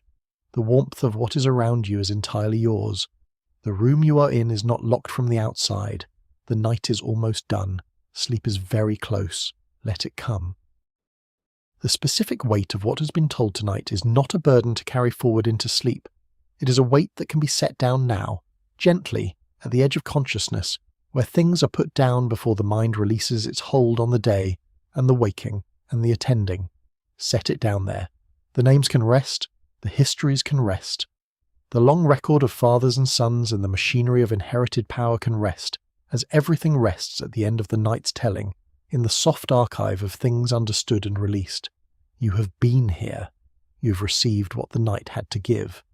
Now let the night give you the last thing it gives, which is the quiet of not needing to know anything for a while, of simply being present in the warmth and the dark and the slow breathing of a body that is ready, finally, to stop attending to the world and attend instead to the simple, profound fact of its own rest. The houses on Fifth Avenue are very far from here. The railroad offices and the asylum buildings and the probate courtrooms are very far from here. The patriarchs are very far from here, and their sons and their lawyers and the clocks that counted their seconds. What is near is this room, and your breathing, and the particular quality of the last minutes before sleep. The softening of everything, the loosening of the day's accumulated attentiveness, the gradual dimming of the world's specific edges into something more general and more forgiving. Near is the warmth, near is the quiet, near is the rest that the night has been building toward through all its long telling. There is a form of harm that leaves no visible mark. It does not require a riding whip or a court order or a document signed by a physician. It requires only the right word said to the right person in the right company. The Gilded Age patriarchs understood this with the instinctive precision of men who had spent their careers in the specific social ecosystem of American capitalism, where reputation was not merely an asset but the mechanism by which all other assets were leveraged. A man with a good reputation could borrow money at favourable rates, enter partnerships, secure contracts, and navigate the social world with a friction-free ease that translated directly into financial advantage. A man with a compromised reputation could do none of these things. He became insolvent in a way that was not measurable in dollars, but that was, functionally, more disabling than any financial loss. The Commodore understood this. When he circulated his warning about Cornel, "There is a crazy fellow running all over the land calling himself my son. If you come into contact with him, don't trust him," he was not simply venting frustration. He was conducting a deliberate operation against his son's economic viability. Every businessman in New York who received this warning understood its implications. The son might carry the Vanderbilt name, but the Vanderbilt name's authority was being explicitly revoked by the only person who had the power to revoke it. The name was, commercially speaking, the only asset Cornel had. His father had just made it worth less than nothing, a liability rather than a credential, a warning signal rather than a recommendation. The operation was elegant in its efficiency. It required no formal legal mechanism. It required no institutional involvement. It required only the patriarch's voice in the correct rooms, reaching the correct ears, establishing the correct understanding in the social and commercial network that controlled Cornel's access to resources. The word spread in the way that all important information spreads through elite social networks, selectively to the people who mattered, carried by the channels of private conversation and gentlemen's letters that connected the significant men of the era. By the time it had made its way through those channels, Cornel was effectively blacklisted from the world his name should have opened. This technique was available to any patriarch with sufficient social capital, and the Gilded Age patriarchs had social capital in abundance. They sat on the same boards, attended the same clubs, vacationed at the same resorts, sent their children to the same schools, and moved through a social world dense enough with shared connections that information could travel from a patriarch's private remark to every important ear in New York in a matter of days. The network that they used to conduct business was also the network through which they conducted the management of their own families, because there was, in their world, no meaningful separation between business and family. The family was a business, the son was an asset or a liability. The management of the son followed the same logic as the management of any other asset or liability. The Vanderbilt case is documented because the warning was specific enough in its phrasing that it was memorable and repeated in the accounts of those who witnessed Cornel's struggles. Other cases are less documented precisely because the reputation management was conducted with more discretion. A quiet word to a banker about a son's unreliability. A mention, in the context of discussing a son's business proposal, that the proposal had not received the father's endorsement. A failure to appear at a son's social debut, interpreted by everyone present as the signal it was meant to be. These were subtler instruments, but they functioned on the same principle. The patriarch's silence or qualified praise was as damaging to a son's prospects as his explicit condemnation, and the subtler versions were harder to challenge because they left no clear record. The reputational dimension of these arrangements is particularly visible in the cases where the sons attempted to build independent careers in fields adjacent to their father's domains. George Gould's attempts to expand the railroad system were conducted in a commercial environment where his father's reputation, the most hated man in America, preceded him as both an advantage and a liability. The Gould name opened certain doors because it commanded fear and respect in the railroad industry. The same name closed others because it triggered the organized opposition of interests that had spent decades defending themselves against Jay Gould's particular brand of competitive ruthlessness. George was not his father, but he operated as if he were, because the name gave him no other identity in the world that mattered for his purposes. The reputation he had inherited was not separable from the name. The name was not separable from the business was what he was trying to do. He was therefore conducting his business career inside his father's reputation, at its mercy, using it where it helped and absorbing its costs where it damaged. The Carnegie case is interesting here because Carnegie made a strategic decision to rehabilitate his reputation in a way that most of his contemporaries did not. He understood, with the clarity of a man who had spent his life managing perception, as deliberately as he managed steel production, that the reputation he had built through his business practices was a reputation that would eventually destroy him unless he changed it. The gospel of wealth was not only sincere, though there is good reason to believe it was genuinely sincere, it was also a reputational strategy. By making himself the most prominent advocate for the responsible dispersal of wealth, he transformed himself from the steel baron who had broken the Homestead Union into the philanthropist who was building libraries for communities across the English-speaking world. The transformation was not complete. The critics never forgot Homestead. But it was effective enough that Carnegie's name now belongs to the libraries rather than to the strikebreakers. His son-in-law Miller had no equivalent strategy available to him. He was not Andrew Carnegie. He could not make himself synonymous with a philosophical position that retroactively justified his position in the family's financial arrangements. He existed in the Carnegie universe as an adjunct to the Carnegie name, connected to the fortune through his marriage rather than through his own accumulation, dependent on the goodwill of the Carnegie institutions for the continuation of the life that connection had made available. Carnegie had arranged the fortune's dispersal so thoroughly into foundations and universities and libraries that the family that remained, Margaret, Miller, their children, had access to the name and the social prestige and a comfortable maintenance without the actual capital that would have made them financially independent of the institutional apparatus their grandfather had built and controlled. This is the Carnegie version of the trust income, more sophisticated than the Commodore's $100 a month, more philosophically justified by the gospel that had made Carnegie famous, but functionally similar in its effect on the people it maintained. The Carnegie family after Andrew lived comfortably inside the architecture of a fortune that was no longer their own. The libraries had the money, the universities had the money, the foundations had the money, the family had the name and the inheritance of a man who had decided with characteristic force and completeness that money entrusted to heirs was money wasted, and who had therefore entrusted it instead to the institutions that would carry his vision forward indefinitely, without the corruption that human inheritance invariably introduced. The reputation also functioned as a weapon in the hands of the sons occasionally. The Vanderbilt will contest, the litigation that followed the Commodore's death was conducted, at least in part, through the mechanism of reputation. The daughters who contested the will argued not only about the legal sufficiency of the document, but about the character of William, who had signed the commitment papers for Cornelius in 1854, who had appeared in court to oppose his brother's habeas corpus petition, who had told Cornelius that if he continued to fight the commitment he would be charged with forgery instead. They were arguing, in other words, that William's management of his brother was evidence of the same kind of undue influence that had produced the will's inequitable terms. They were using the record of what had been done to Cornelius as ammunition in a legal fight about the fortune's distribution.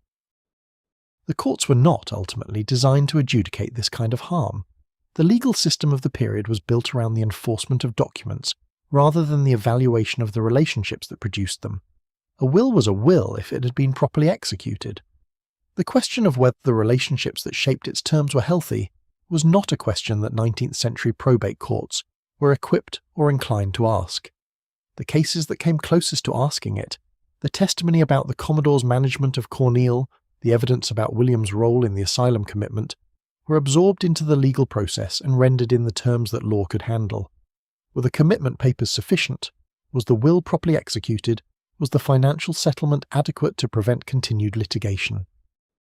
The deeper questions about fathers and sons and the uses of institutional power were set aside, as they tend to be, because the law is a practical instrument, and the deeper questions were not practical in the necessary sense. But the questions exist in the record. They are still there, in the court documents and the deposition transcripts and the family correspondence, and the newspaper coverage that followed the will contest through its various stages.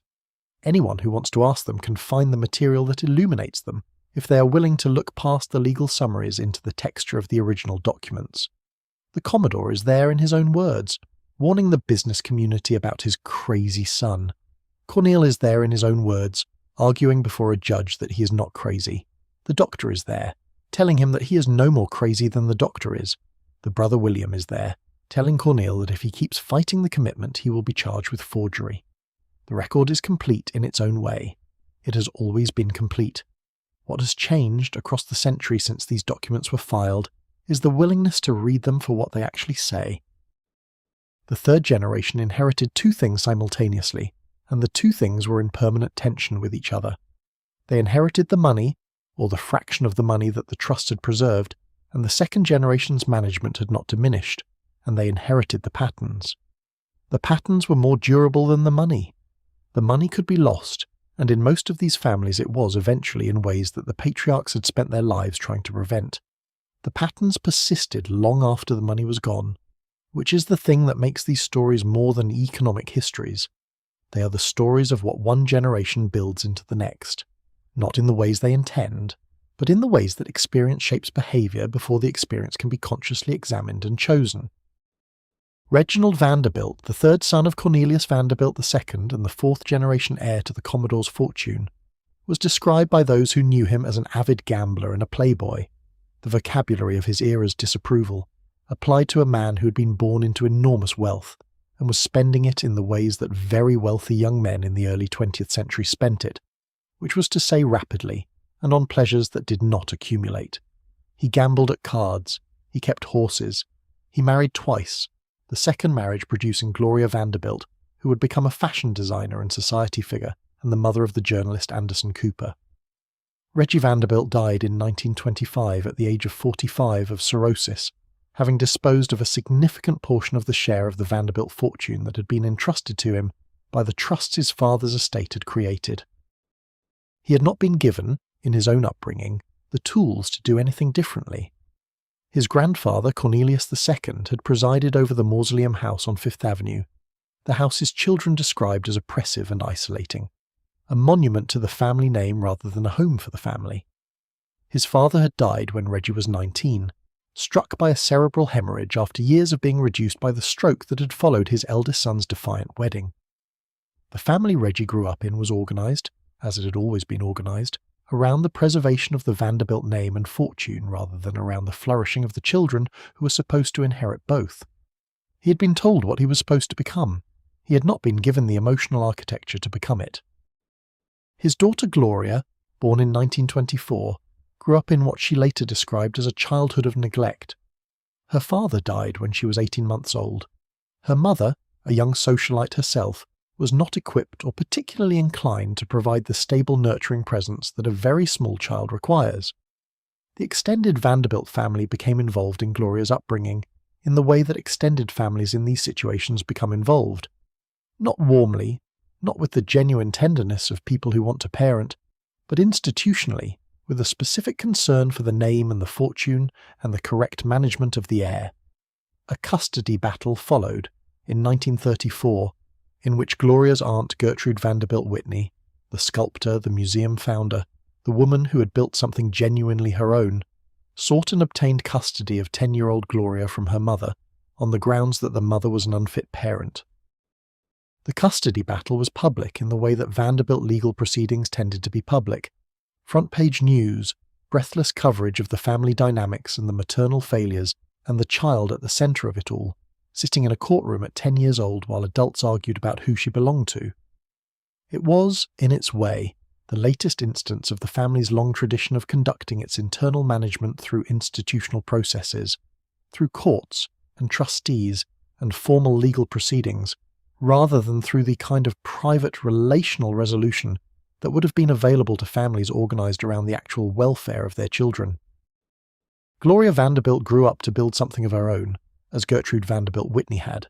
She became a fashion designer and an artist, and a woman whose name, in her own generation, was synonymous not with the railroad empire or the trust funds, but with a line of genes and a quality of glamorous self-invention that was entirely her own construction. She had the Vanderbilt name and she used it, but she used it differently from the way her grandfather had used it, and her great-grandfather before him. She used it as a brand rather than as a fortress. She made it an identity rather than an inheritance. And in doing so she demonstrated again the principle that had been demonstrated by Frank Gould and Gertrude Whitney and the Rockefeller cousins before her, that the most durable thing the patriarchs gave their descendants was not the specific arrangements they made for the fortune's perpetuation, but the name which the descendants could use or refuse or redefine in ways the patriarchs had not anticipated. Alfred Vanderbilt's sons, the children he left behind when he went down with the Lusitania in 1915, had a different kind of inheritance. They grew up in the specific shadow of a father who had died heroically, in a moment of complete self-abnegation, and whose heroism had become the thing for which the Vanderbilt name was most often celebrated in the years after his death. William Henry Vanderbilt III became governor of Rhode Island. Alfred Jr. became a noted horse breeder and racing elder. They were men who had built lives in relation to a father they had never known, only to a story about their father, a story about the man who gave his life jacket to a woman on a sinking ship. They were formed by the absence of the father more than by his presence, and the absence was a different kind of shaping force than the controlling presence that had shaped earlier generations. The third generation of Rockefellers, the children of John D. Jr., inherited a different set of tensions.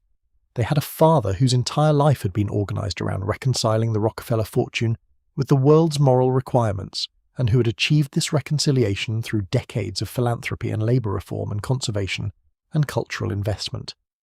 They had a grandfather whose name was still, in their childhood, synonymous with Standard Oil and the specific kind of monopolistic ruthlessness that had made the fortune and made the family infamous. They had, in other words, two versions of the Rockefeller legacy simultaneously available. the version their father had spent his life trying to redeem, and the version their grandfather had spent his life building without apparent concern for redemption. Nelson, the second son, chose politics. He became governor of New York, a position that gave him the kind of authority and visibility that the Rockefeller fortune alone could not provide. The authority of electoral choice, of being selected by a public rather than assigned by a patriarch. He was eventually Vice President of the United States, appointed under Gerald Ford in the aftermath of Watergate. He was, in the family's history, the figure who most thoroughly escaped the Patriarchs' design, who moved out of the domain of trust-managed philanthropy into the domain of democratic politics, where the Rockefeller name was an asset of a completely different kind, and the structures of paternal control simply did not apply. His brother Winthrop went to Arkansas, which is about as far from Pocantico Hills as a Rockefeller grandson could go and still be in the United States. He became a farmer, genuinely. Not the gentleman farmer of the 19th century wealthy man's fantasy, but a working cattle farmer who learned the craft and applied it, and became, eventually, the Republican governor of Arkansas. He was the counterexample to the counterexample. Not Frank Gould's resort hotels, or Gloria Vanderbilt's jeans, or Gertrude Whitney's museum, but the complete rejection of the metropolitan world that the Rockefeller money had built, in favour of a red dirt state that had no use for Manhattan social positioning and no particular interest in the Rockefeller Foundation's agenda.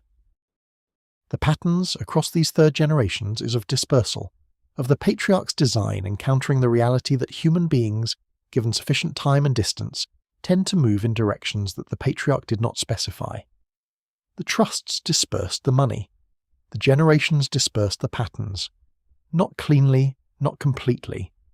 The damage of the earlier generations showed up in the later ones in the specific forms that intergenerational damage takes, the psychological residue of inadequate parenting and institutional management, and the treatment of children as problems to be solved rather than people to be known. But the patterns loosened, the architecture aged, the locks rusted, and into the spaces that time had opened the sons and daughters and grandsons and granddaughters moved, building what they could build, becoming what they could become. The third generation is where the story begins to find something like an ending, not a resolution, because the damage of the first generation never fully resolves across 2 or 3 generations of people trying to live differently, but an ending in the sense of a diminishment. The patriarch's designs, built to last, lasted less long than he intended. The fortunes he guarded so carefully dispersed more thoroughly than he feared. The names he polished for perpetuity were repurposed by the people who carried them, for purposes he could not have imagined from the vantage point of his counting house, or his private railroad car, or his study overlooking the river. The story did not end as he designed it. Stories, it turns out, belong to the people who live them, not to the people who commission them. Even when those people have $100 million and a network of lawyers and a trust structure that was designed to last forever. There is something worth understanding about the specific texture of life in the great houses of the Gilded Age. Not the texture of the formal rooms, which the photographers captured and the society pages described, but the texture of the in-between spaces, the back stairs that the servants used, the pantries where the silver was counted and recounted by housekeepers who knew the inventory better than anyone else in the building, the nurseries on the upper floors where children were raised by women who were employed to do the raising, and who did it, in many cases, with a steadiness and a warmth that the parents were too busy or too managed to provide themselves. The kitchens, enormous and functional, running from before dawn, producing the meals that appeared on the dining room table with the appearance of effortlessness and the reality of sustained labour. The sons in these stories grew up in these textures without knowing them as textures.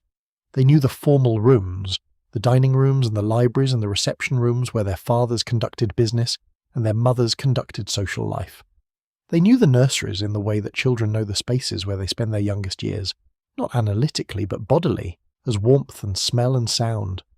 They knew the grounds, the lawns and the stables and the dock where the boats were kept, in the way that children who are given freedom to roam know the places they roam. What they did not know, because no one told them, and the houses were organised so that they would not need to know, was how any of it worked. They did not know how the food arrived at the table. They did not know how the fires were laid and lit. They did not know how the household ran, because the household was designed specifically so that they would not need to concern themselves with how it ran. This ignorance was, from the patriarch's perspective, a feature rather than a bug. The sons were not being prepared to run a household. They were being prepared to run an empire. The household was managed by people who were paid to manage it, and managing a household was not the skill the patriarch needed to transmit. The empire required different skills: financial judgment, strategic thinking, the specific toughness of men who dealt with large amounts of money and other men's ambitions, and the competitive pressure of a rapidly expanding economy. These were the things the patriarch tried to transmit. The household was simply the environment in which the transmission was attempted, and whether it was warm or cold, intimate or institutional, loving or managed, was a question that the patriarch often did not attend to, because those were not the variables that showed up in the ledger. The boys who grew up in these households absorbed the atmosphere without being able to name it. They knew that the world was organized for them, that the people around them existed largely to serve their needs and advance their interests, that the name they carried opened doors that would have remained closed to the same boys in different circumstances. They did not know what it felt like to need something that could not be provided. They did not know what it felt like to fail in a way that had real consequences, because the structures around them existed specifically to prevent real consequences from reaching them. They were protected from the world that had made their fathers, and this protection, comprehensive and well-intended, was itself a form of damage. The damage of being raised in conditions that did not prepare you for the world you would eventually have to inhabit.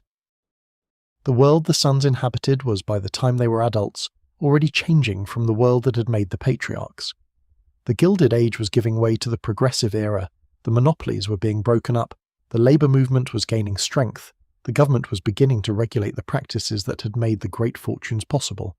The sons were inheriting not only their father's wealth, but their father's enemies: the journalists, the reformers, the regulators, the union organisers, and they were inheriting them at a moment when those enemies had more power than they had had in the patriarch's prime. The sons were being asked to manage something that was already under sustained external pressure, with tools that had been designed for a different set of conditions, without the original builder's specific combination of ruthlessness and cunning that had made those tools effective in the first place.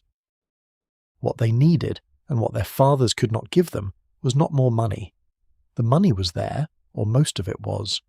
What they needed was the emotional and intellectual preparation for a changed world, the flexibility, the willingness to adapt, the openness to new ways of organizing the relationship between wealth and society that the progressive era was demanding. Some of them found this through their own experience, as Junior Rockefeller found it through the Ludlow crisis. Some of them simply could not find it, and spent their adult lives managing declining resources in an environment that had stopped rewarding the practices that produced them. The houses are still with us, some of them, in the form of museums and historic sites, and the occasional private estate that has managed to survive intact through the various economic transformations of the 20th century. You can visit the Breakers in Newport, the Rhode Island cottage that Cornelius Vanderbilt II built in 1893 for $2.5 million, a 70-room Italian Renaissance palace on the Atlantic Ocean, designed to be used for 8 weeks a year. You can walk through its rooms and look at its ceilings and feel, if you allow yourself to feel it, the specific weight of what was built here, the weight of the fortune and the name and the ambition to make something that would last, and also the weight of what it cost in the lives of the people who lived within it, and in the lives of the people who worked to build it, and in the lives of the sons who inherited it, and found, when they reached for it, that it was not quite what it had appeared to be from a distance. History has a long afternoon, and it is in the long afternoon that the consequences of the morning's decisions become fully visible. The decisions made in the great houses of the Gilded Age, the will revisions and the asylum commitments and the trust structures and the reputation campaigns, produced their consequences over decades, in the gradual unfolding of lives that had been shaped by those decisions in ways their subjects sometimes understood and sometimes did not. We are now, in the telling of this story, in that long afternoon. The patriarchs are long gone. The fortunes are largely gone. What remains is the residue. The institutions, the names on buildings, the psychological inheritance that families carry forward across generations in ways they rarely examine directly. The psychological inheritance is the hardest to trace because it is the most private and the most denied. Families do not typically say, in their recorded conversations and their letters, that the damage done by their patriarchs has passed to them in the form of their own relationships with power and authority and the management of children. They say other things. They talk about tradition, about values, about the family's legacy, about the importance of what was built and the obligation to preserve it. These are the words available within the family's own vocabulary for discussing what has happened to it. The vocabulary does not include the word damage, because the family's interest lies in perpetuating itself, not in diagnosing what has been wrong with it. But the behavioural evidence is sometimes quite clear. The Vanderbilts who followed the Commodore continued to use versions of the same tools he had pioneered: the disinheritance, the conditional trust, the management of the family through institutional mechanisms rather than through emotional connection. Not identically, not with the Commodore's particular brutality, but with recognisable family resemblance. Cornelius II disinherited his son on his wedding day. His son Reggie gambled away his share of the fortune and died at 45. Reggie's daughter Gloria was placed in a custody battle at 10 years old. Each generation received from the previous one a version of the template, family relationships organised around the management of wealth rather than the cultivation of people, and reproduced it, with variations, in the generation that followed. The Rockefellers managed something that looked, from the outside, more like health. The family maintained itself across 4 generations in a way that the Vanderbilts and the Goulds did not, maintaining a collective identity, a set of shared values around philanthropy and conservation, a family office that managed the wealth with genuine professional rigour and kept the various cousins connected to each other and to the common inheritance. But even in the Rockefeller case, the evidence of psychological cost is visible in the record. The nervous breakdowns, the religious intensity that Junior brought to every dimension of his life, with the specific ferocity of a man for whom faith was the only domain in which he was not being evaluated by his father's standard. The relationship between Junior and Senior that was warm, by all accounts, and also organised around a power differential that never fully resolved. The Goulds, having lost the fortune most thoroughly, also lost most thoroughly the institutional scaffolding that the Vanderbilts and Rockefellers maintained.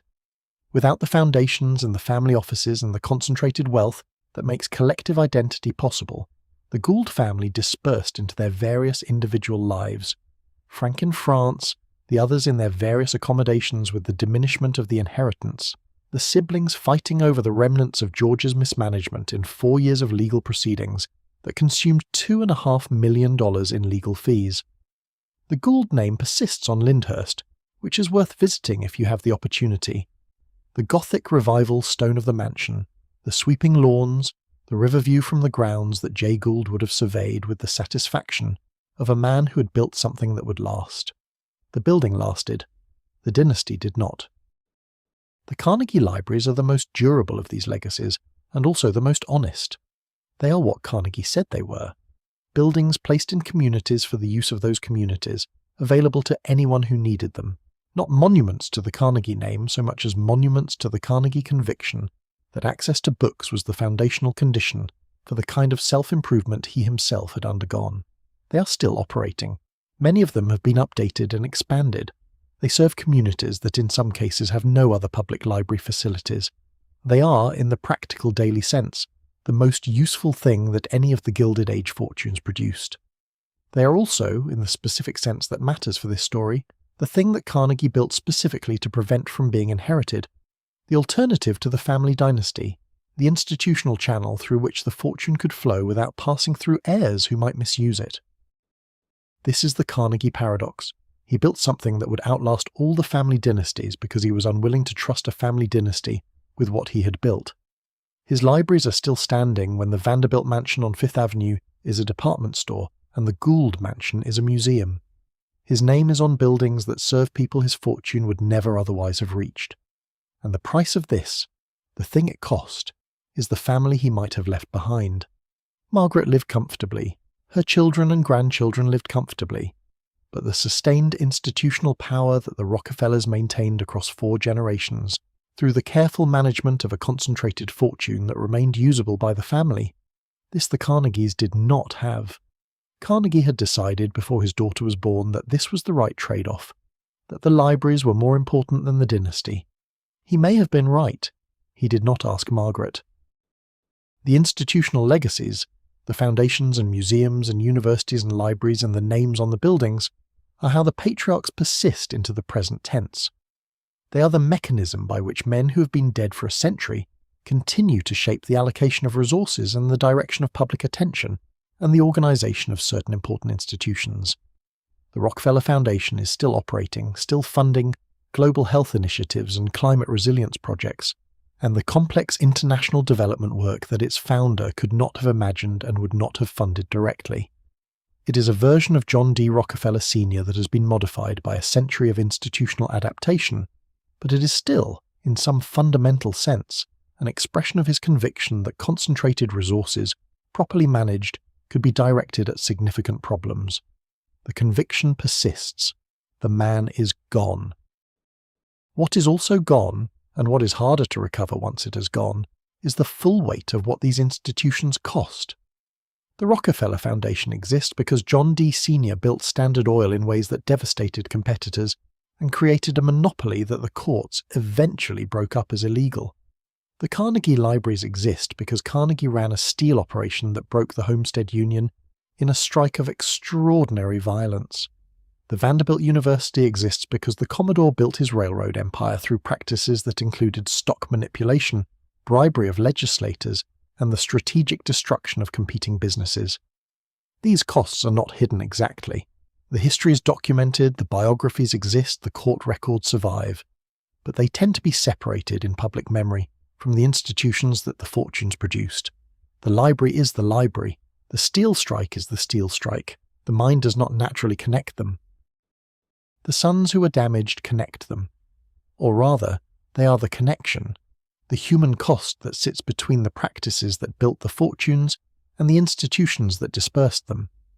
Cornelius Vanderbilt is the link between the Commodore's ruthlessness and the Vanderbilt University endowment. George Gould is the link between Jay Gould's railroad empire and the Lyndhurst Museum.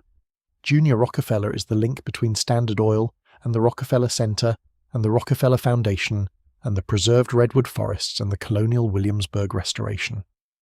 Each of these sons absorbed, in his own body and his own life, the cost that the Patriarchs' practices imposed on someone, and then, in the cases where the sons survived and functioned, directed whatever resources remained toward purposes that were, in some ways, attempts at redemption. The libraries are an apology the family never explicitly made. The museums are a substitution of beauty for the things that were destroyed. The foundations are an institutional conscience, organized to operate in perpetuity on behalf of values that the fortune-building sometimes honored and sometimes violated. This is a complicated kind of legacy. It is not simple villainy, and it is not simple heroism. It is something more genuinely human than either. The attempt by people who have inherited enormous harm-producing power to redirect that power towards something less harmful, while living with the specific knowledge that the redirecting is made possible by the harm that came before it. Junior Rockefeller knew where the money came from. He had worked at 26 Broadway. He had read Ida Tarbell's articles. He had watched the Colorado miners' bodies being counted. He knew, and he spent the rest of his life trying to make the money do something different, something that might justify, in some partial and imperfect way, what it had cost to accumulate it. The night is very deep now. The telling has brought you a long way from the house on Fifth Avenue where we started, the house in the November fog with the clock ticking and the patriarch asleep, and the accumulated weight of his arrangements already in place before the morning came. We have travelled through the asylum and the disinheritance and the trust income and the reputation campaign and the will revision and the long, slow dispersal of fortunes across generations of heirs who were shaped by what their fathers built and damaged by what their fathers chose. We have arrived finally at the long afternoon, at the museums and the libraries and the endowed universities, and the conservation lands and the foundations that continue to operate, and the names on the buildings that continue to be read by people who do not know, for the most part, the full price of what they are reading. The night is ready to end. The morning is ready to begin. Let us go gently toward the rest that waits at the end of this long travelling.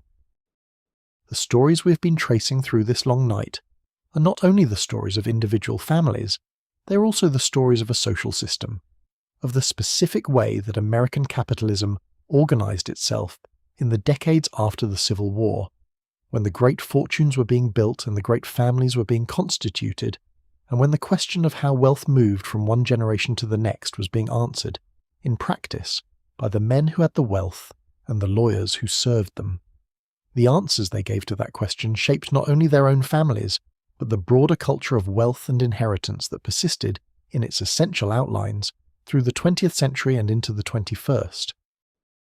The specific answer that the Gilded Age patriarchs gave was, "Wealth passes to competence, defined by us on our terms, with our institutions as the mechanism of enforcement."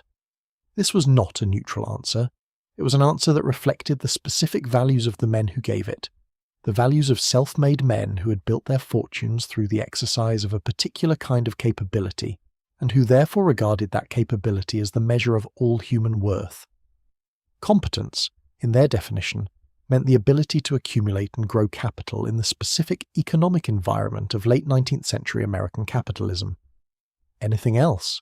Sensitivity, artistic capability, the kind of relational intelligence that makes good fathers and good husbands and good members of communities, was not competence, and therefore not worth preserving through the inheritance mechanism.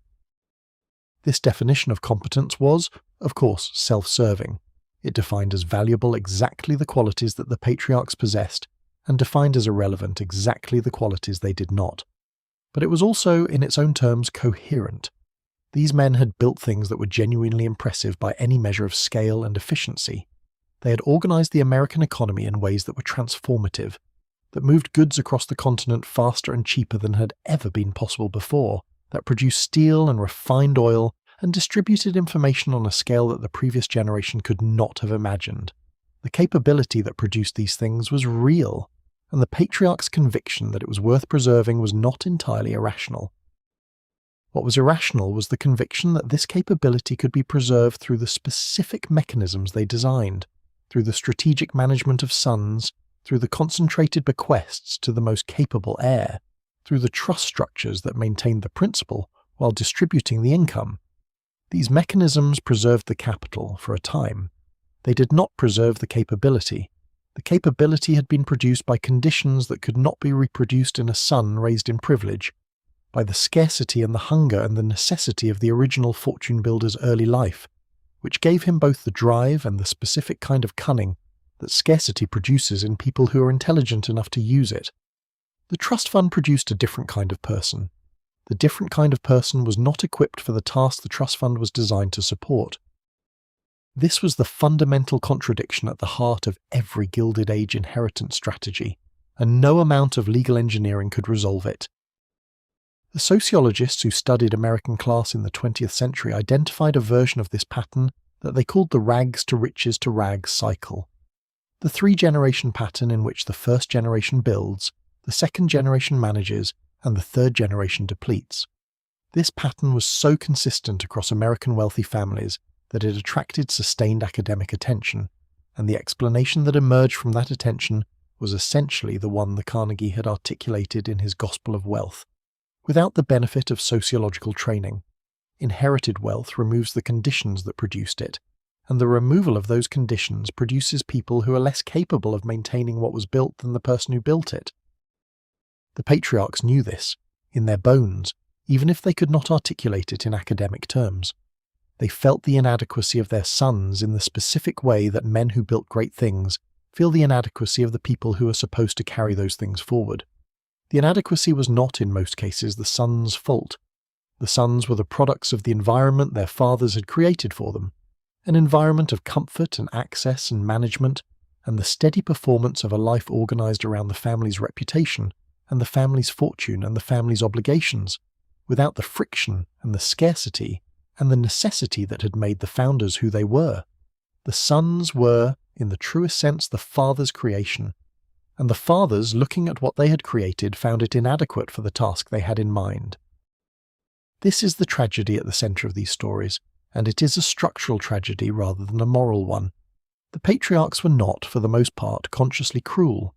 They were men operating within a set of assumptions about wealth and family and merit that their culture had given them, and those assumptions led them, by their own internal logic, to the specific cruelties documented in the historical record. The asylum commitment was the logical conclusion of the belief that a son's weakness was a problem to be managed rather than a person to be supported. The will revision was the logical conclusion of the belief that family resources should flow to merit rather than to relationship. The reputation campaign was the logical conclusion of the belief that the family's commercial interests were more important than the individual son's social survival. The culture that produced these beliefs was not unique to the Gilded Age, and it did not end with the Gilded Age. The specific mechanisms have changed. The asylum is no longer available, the trust structures are more legally constrained, the reputation campaigns are conducted through different channels. But the underlying conviction that a family's wealth is a function of a family's capability, that capability can be assessed and rewarded and the lack of it managed, that the patriarch's judgment about which children deserve what is both his right and his obligation, this conviction persists in various forms wherever concentrated wealth meets family relationships, and the question of how to move the wealth from one generation to the next has to be answered without a template that everyone agrees on. The alternative template, the one in which wealth flows to children based on relationship rather than assessed capability, in which the patriarch's role is to love rather than to manage, in which the fortune serves the family rather than the family serving the fortune, this template exists in the historical record too, in the families that pursued it. It tends to produce the rags-to-shirt-sleeves outcome that the Gilded Age patriarchs feared. The fortune disperses more quickly when it is distributed according to love rather than managed according to assessment. The family is more intact, more connected, more capable of the kind of genuine relationship that makes a family worth having. The trade-off is real. The patriarchs who chose the fortune over the relationship were not wrong that there was a trade-off. They were wrong about which side of the trade-off mattered more. What they could not see, from within the logic of their own assumptions, was that the thing they were trying to preserve, the fortune, the name, the perpetuation of the enterprise, was not actually more important than the people they were sacrificing to preserve it. That Cornelius Vanderbilt's life, fully lived, was worth more than the protection of the Vanderbilt commercial reputation. That Cornelius III's marriage to a woman he loved was worth more than the family fortune's concentration in the hands of the most strategic heir. That John D. Rockefeller Jr.'s nervous breakdown and the decades of anxiety that preceded it were a higher price than any fortune should ask of a son. These were the conclusions available to anyone who looked at the record with the specific clarity that comes from being outside the family rather than inside it. From inside the family, the logic ran the other way. The fortune was real, the family's perpetuation was real, the son's welfare was a consideration but not the primary one. The knight does not judge these men. The knight is not equipped for judgment and does not attempt it. What the knight does, in the slow telling of these stories, is hold the space for a more complete understanding than any single participant in these events was positioned to have. The Commodore was too close to see clearly. The sons were too close to see clearly. The lawyers and the trustees and the social acquaintances were too invested in maintaining the surface of things to look beneath it. Only the long view, the view of a night spent reading across time, the documents of a life and a family and a system, makes the full picture available. And what the full picture shows is something that is neither condemnation nor absolution, but simply the shape of what happened, as honestly as the record permits. Let that shape be what you carry from this night. Not anger, though anger would be understandable, not pity, though pity would be appropriate, something that includes both and exceeds both. The clear-eyed recognition of the cost, in human terms, of organising a family around a fortune rather than around love. The cost is real. It is documented. It is visible in the court records and the letters and the deposition transcripts and the asylum commitment papers and the will revisions and the suicide note that no one left behind in the room at the Glenham Hotel, because Cornelius Vanderbilt was past the point of leaving notes by the April morning when he was found. The record is what remains.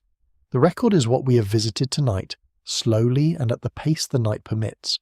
The record is your companion on the last portion of this journey, as the night moves through its final hours and the story finds its quiet place to rest. You have been here a long time in these rooms with these people. You know their names. You know the shape of what was done to them and what they did with what remained to them. You know, now, more than you knew at the beginning. And the knowing, heavy as it is also a kind of company. The company of history, which is always there in the long night, patient and complete, waiting for anyone who wants to sit with it a while.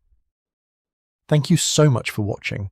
If you'd like to see more videos like this, please consider leaving a like and subscribing to the channel. It really helps us keep making more content. See you in the next one. The house is quiet now. The house has always been quiet at this hour.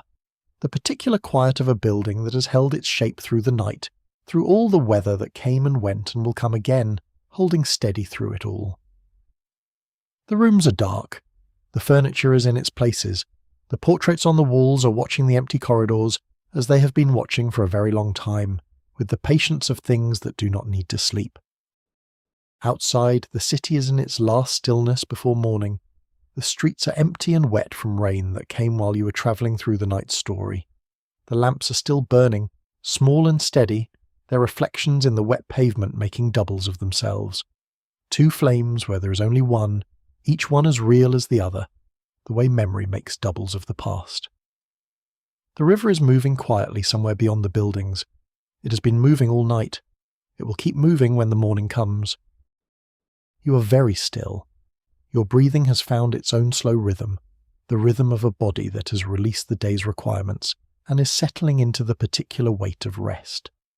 The story is with you now, softly, the way long stories stay, not as a thing you are following, but as a thing you are inside, the way you are inside a house, the way you are inside the night, without needing to think about the walls. The houses we visited are behind us. The names are on the buildings, the records are in the archives, the sons are in their rest, the fathers are in their rest. The fortunes have moved through the world and into the world, and become the world in ways that cannot be fully traced. The libraries and the museums and the universities and the foundations, and the people those institutions have served across the centuries since the men who built them put down their pens and their ledgers and their final documents and stopped arranging things. Everything is settled. The clock in the hallway is still ticking, but softly now, the way clocks sound when you are almost asleep. Not the sharp, regular beat of a fully wakened attention, but the slow, soft pulse of time passing at a distance. Nothing urgent in it, nothing that requires your response. Let it tick. Let the night complete itself around you. Let the story dissolve from narrative into atmosphere, from the specificity of names and dates into the general warmth of having been somewhere and learned something and returned to this quiet place which is yours. The morning will come when it comes, the world will resume when it resumes. For now there is only this, the dark and the quiet and the breathing and the last slow dissolving of the night's travelling into the borderless territory of sleep. You are safe. You are warm. Everything that needed to be said has been said. Everything that needed to be known is known, resting gently in the place where knowledge rests when it is no longer needed in any urgent way, in the soft background of a mind that is finally fully at rest. Sleep well. The city outside has its own rhythm now, the rhythm of the hours before dawn when the machinery of the ordinary life has paused in the breath between night's end and morning's beginning. The few sounds that reach you are the sounds of things at rest, the settling of the building around you, the distant movement of traffic that is sparse and unhurried, the occasional sound of someone or something passing in the world outside your window, going wherever the night calls people in its last hours. Let these sounds be company rather than interruption. They are the sounds of the world continuing, of life persisting in its ordinary and unremarkable way, which is all that life ever does when it is not being arranged by patriarchs and documented in court proceedings. The houses we visited tonight are part of the city's rhythm too, in their way. The ones that still stand hold their histories in their walls, not dramatically, not hauntingly, but with the quiet persistence of old things that have absorbed a great deal and continue to stand. The ones that have been demolished left their histories in the ground beneath the buildings that replaced them, and in the documents in the archives and in the names, still visible on the other buildings, the university libraries and the concert halls and the museums that bear the names of the men who built them and whose fortunes they dispersed. The city carries all of this without knowing it carries it, the way the body carries the history of everything it has been through without naming any of it. The history is there, it does not need to be named to be present. You have been present for it tonight, for the naming, the slow and patient naming of what happened and to whom, and with what consequences. This is a gift that the night gives to those who receive it, the company of a long story told at the pace of understanding rather than the pace of excitement. Nothing here was rushed. Nothing was simplified into easy villainy or easy sympathy. The patriarchs were complicated men who did real harm inside genuine capability. The sons were complicated people who suffered real damage inside genuine privilege. The women were complicated human beings navigating real constraints inside real love and real institution. The pattern was real. The cost was real. The record is real, and the record is what we have. Let it rest now, with you, in the quiet of your own resting. The night has given you everything it has. The morning will take its time arriving. Between now and then, there is only this: the warmth of being in your own place, in your own night, with the long company of the story fading now into the background warmth of things known and held, and ready to be released into the ordinary forgetting of sleep. You have been here. You have listened. You have understood something that is worth understanding. That is enough for one long night. It is perhaps more than enough. If you liked this video, let me know where in the world you're watching from and what time it is. I'm always curious about that. And if you have a suggested topic, feel free to leave it in the comments.